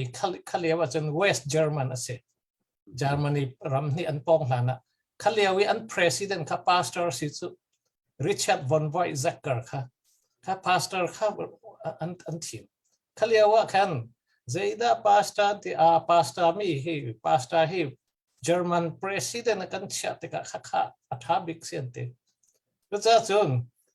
kaka pasta ni chu politika athiang mi kinangan politika kan lut ding kan te kinangan ji party thong ding ti mi silo mo. Ke MP wachu ding ti na kan silo. Ke ramlut lat nak ding atu le thai chu min ong hlaing ral krang kutin mi pi kan lut nak ding khen pasta te nei hil antel bak ding ase kha antawon ase be ko ti khen ka sia chen American rama hin principle pakhat an ngei separation of church and state mo kami kha pastor he roi chi lo ding ase separation of church and state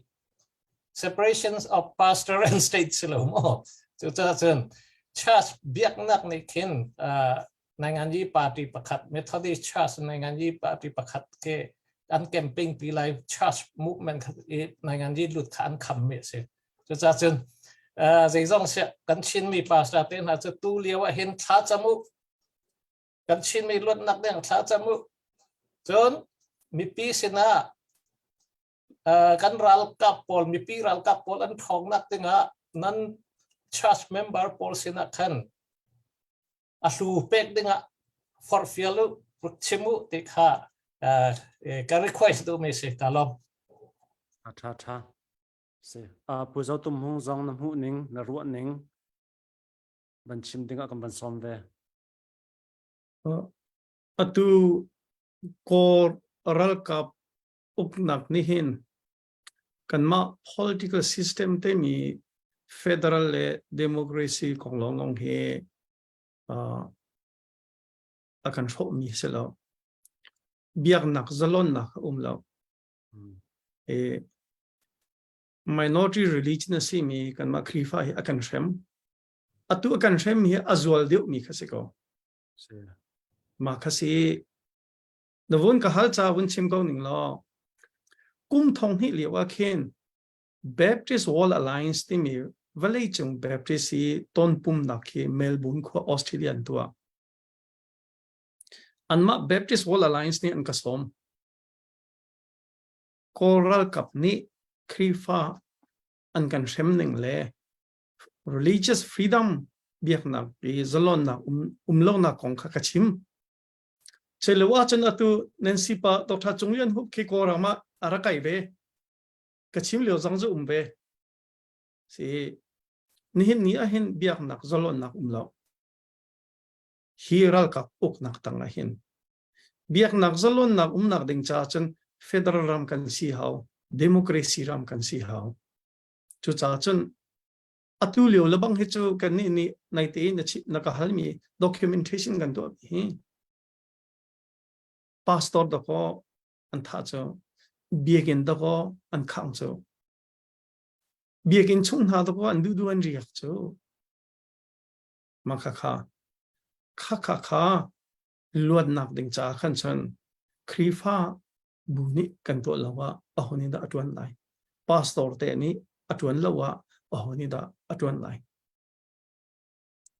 chu cha chun kanitel oxy kantuan oxy atu US labang cho atu kan ma song kan tha thu chin lang mang khrifa kan si ronga akan shem na khi US achauza a Congress a kan chim kho de we achauza kan chim kho de osia khan chen Dothlennak cha zong hin bom tu silai ti hi kan zum zai cha tia US e policy a hin valei chung hi biak nak zolon na seti hi ase President Bill Clinton achana hin international religious freedom timi pi phung pi ki arakser chu phung in chuna tu e atwan choma me ki State Department a international religious freedom office pi ambassador at large anti at atwan choma me ki President Biden bak ni akhat mi ase chon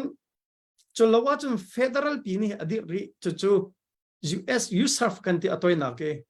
chu federal ni adi chu commission pi chu Republican Party le Democrat Party shoi tu tha ni commission na priyat kha an khan ha ni khan valley chung ni krifa o biang nak zalon nak ong an aupi US a foreign policy bia ater mi si ma he chu cha chun kan rama hin a federal le democracy lai biang nak zalon na ding hi abapi to mi se chu cha chun atu bantuka pastor ni awlawa seite kan awlai atu Dr. Dinga chimi liberation likachu kachimti lala asaw lai Bible cha chong mi popo ni zem za chu liberation theology kong chu kan chon chiu mi se din fel na se justice se injustice lo hi ti kha kha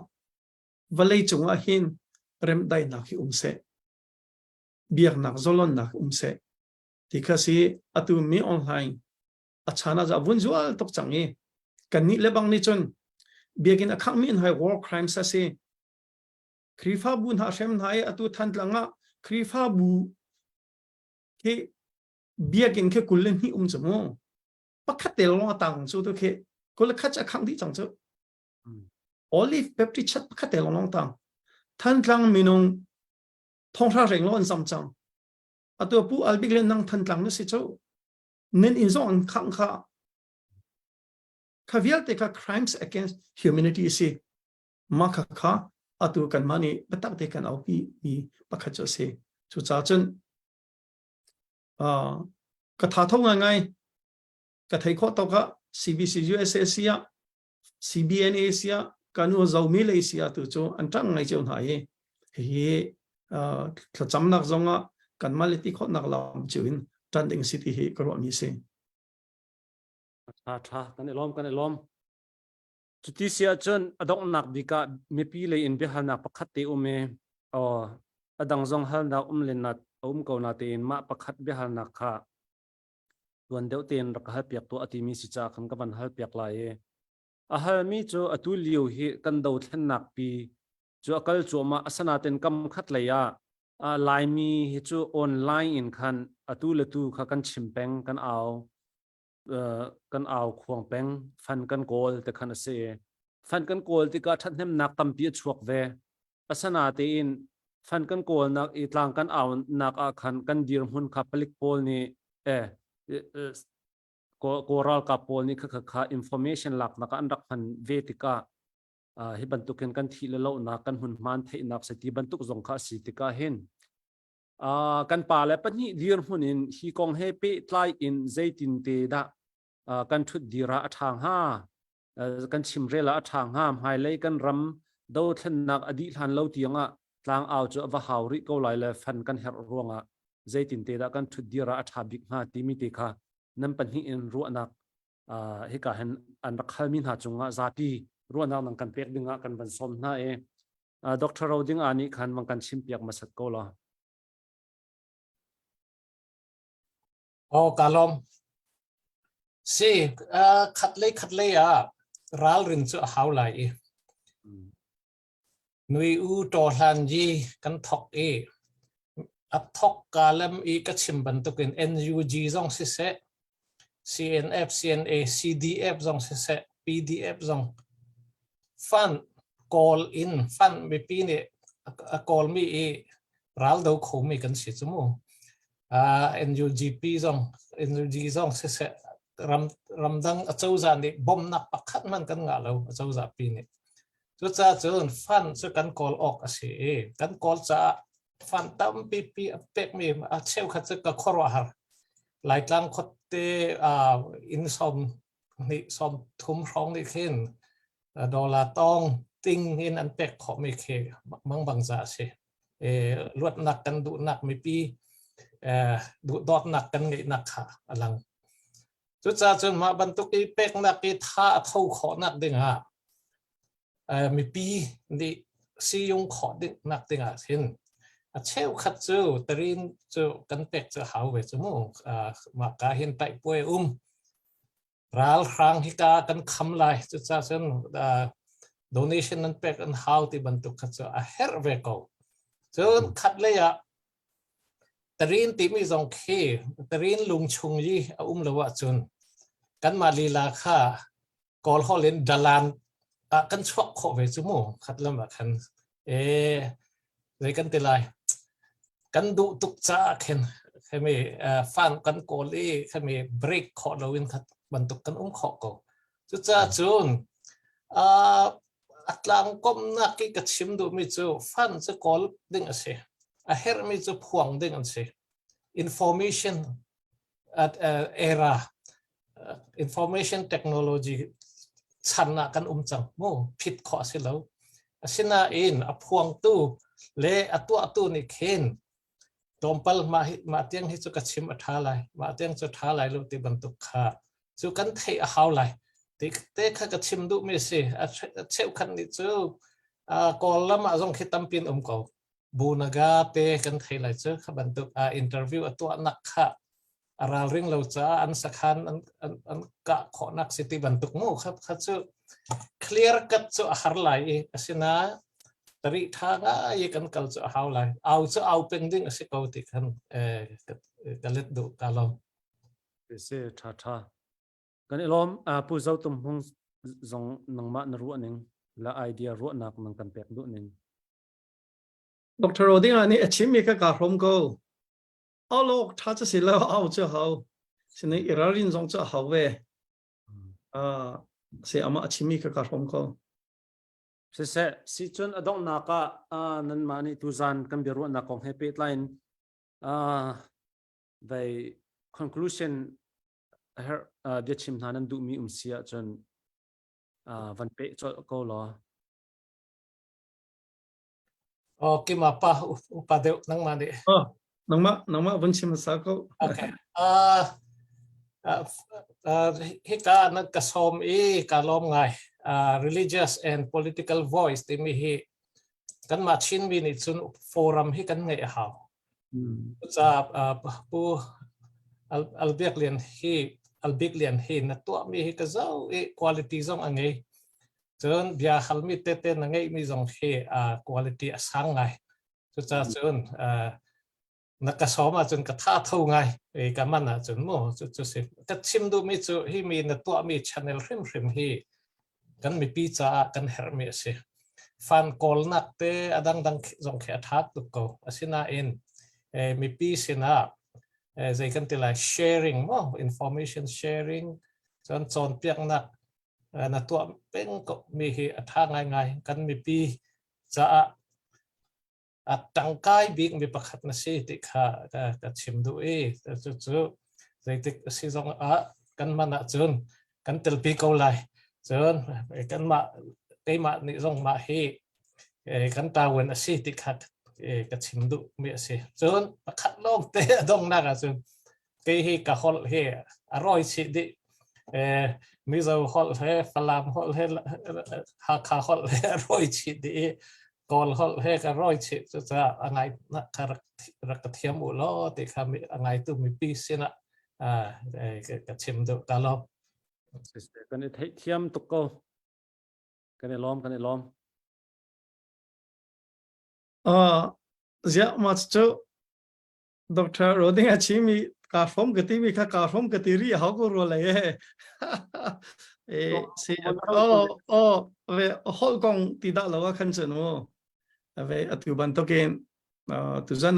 na kan halmi na hi atu ASEAN kong na nizanti ne thil achang cho ma mi chon do on san su ji le Thailand ani chonmi kong na chon India kong Prime Minister Modi US aratna kong na he asang ngai mi thil sitia karwat na kan halmi he chon akan zau tu zong he ka telephone ka van zau pa karwa na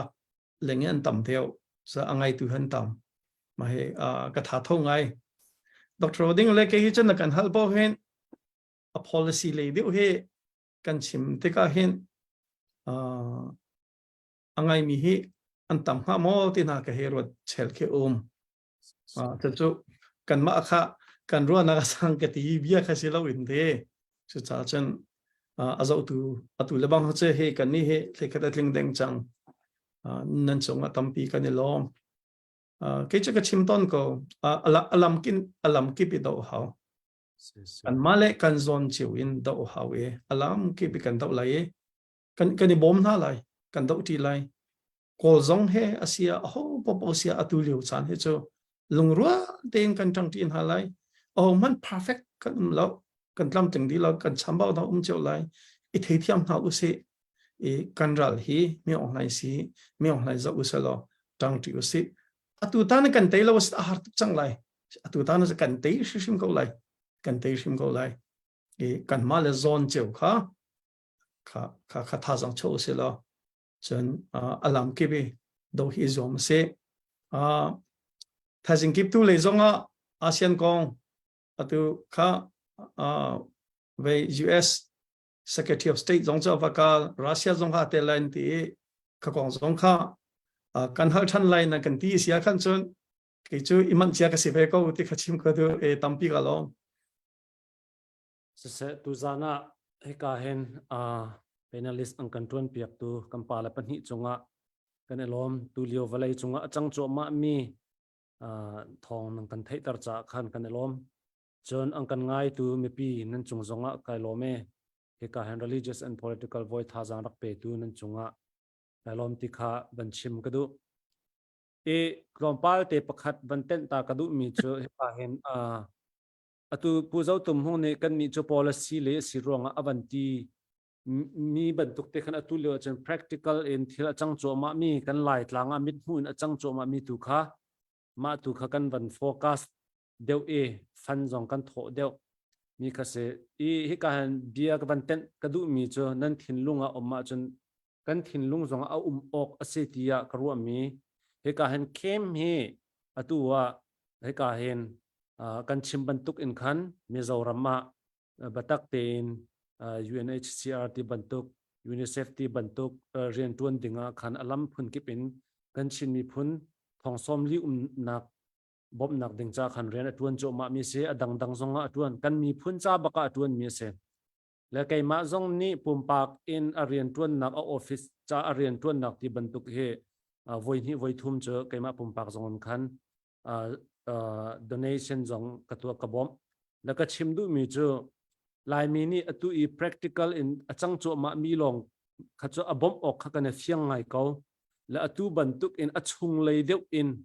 thil achang mi chu bom ok zonga khan kan thin lunga achuak zong chuak lo kho men I bom nak zong cho hi ka online bantun kan han halo na ten kan thin lunga I khua kan ru asia chun hu zo tum hong arian tuan nak zong he kan hur ka kan lei dang an asia phun phunin kha jang pek kho do ko si ti mi te kha ma te ka open minded ban lei dinga khan he ka hunen kan van som chi du mi oya pu Bik Lian ka long ngai ama belte tu zani fundraising atu ami na kan lo sol lai fundraising kan to lo policy kong kha na kan hale chu cha Dr. Dinga zong he arat mi city karot ke ma zong he ke fundraising le khasi salo chu karakra lai lo ma ka zon te kan sia kan na kan he ri ka lom tu policy ko che ding de ti cha kan rat mi si mo ma kha khase kha cho pu zo tum hung kha cho ama si her nak te khan kan mi phun cha ren atun mi kha sakau chu cha chun kan si her ve a chun ti mi kha edinga khan na pi kha sharing kan to min ha se kha cho kan ma personal decision long te kha sakau ti mi te kha ka van chim du mi se nan di lak chunga kan lom tu zan kan beru na khial kan dong tar ri lai nan za te mang chao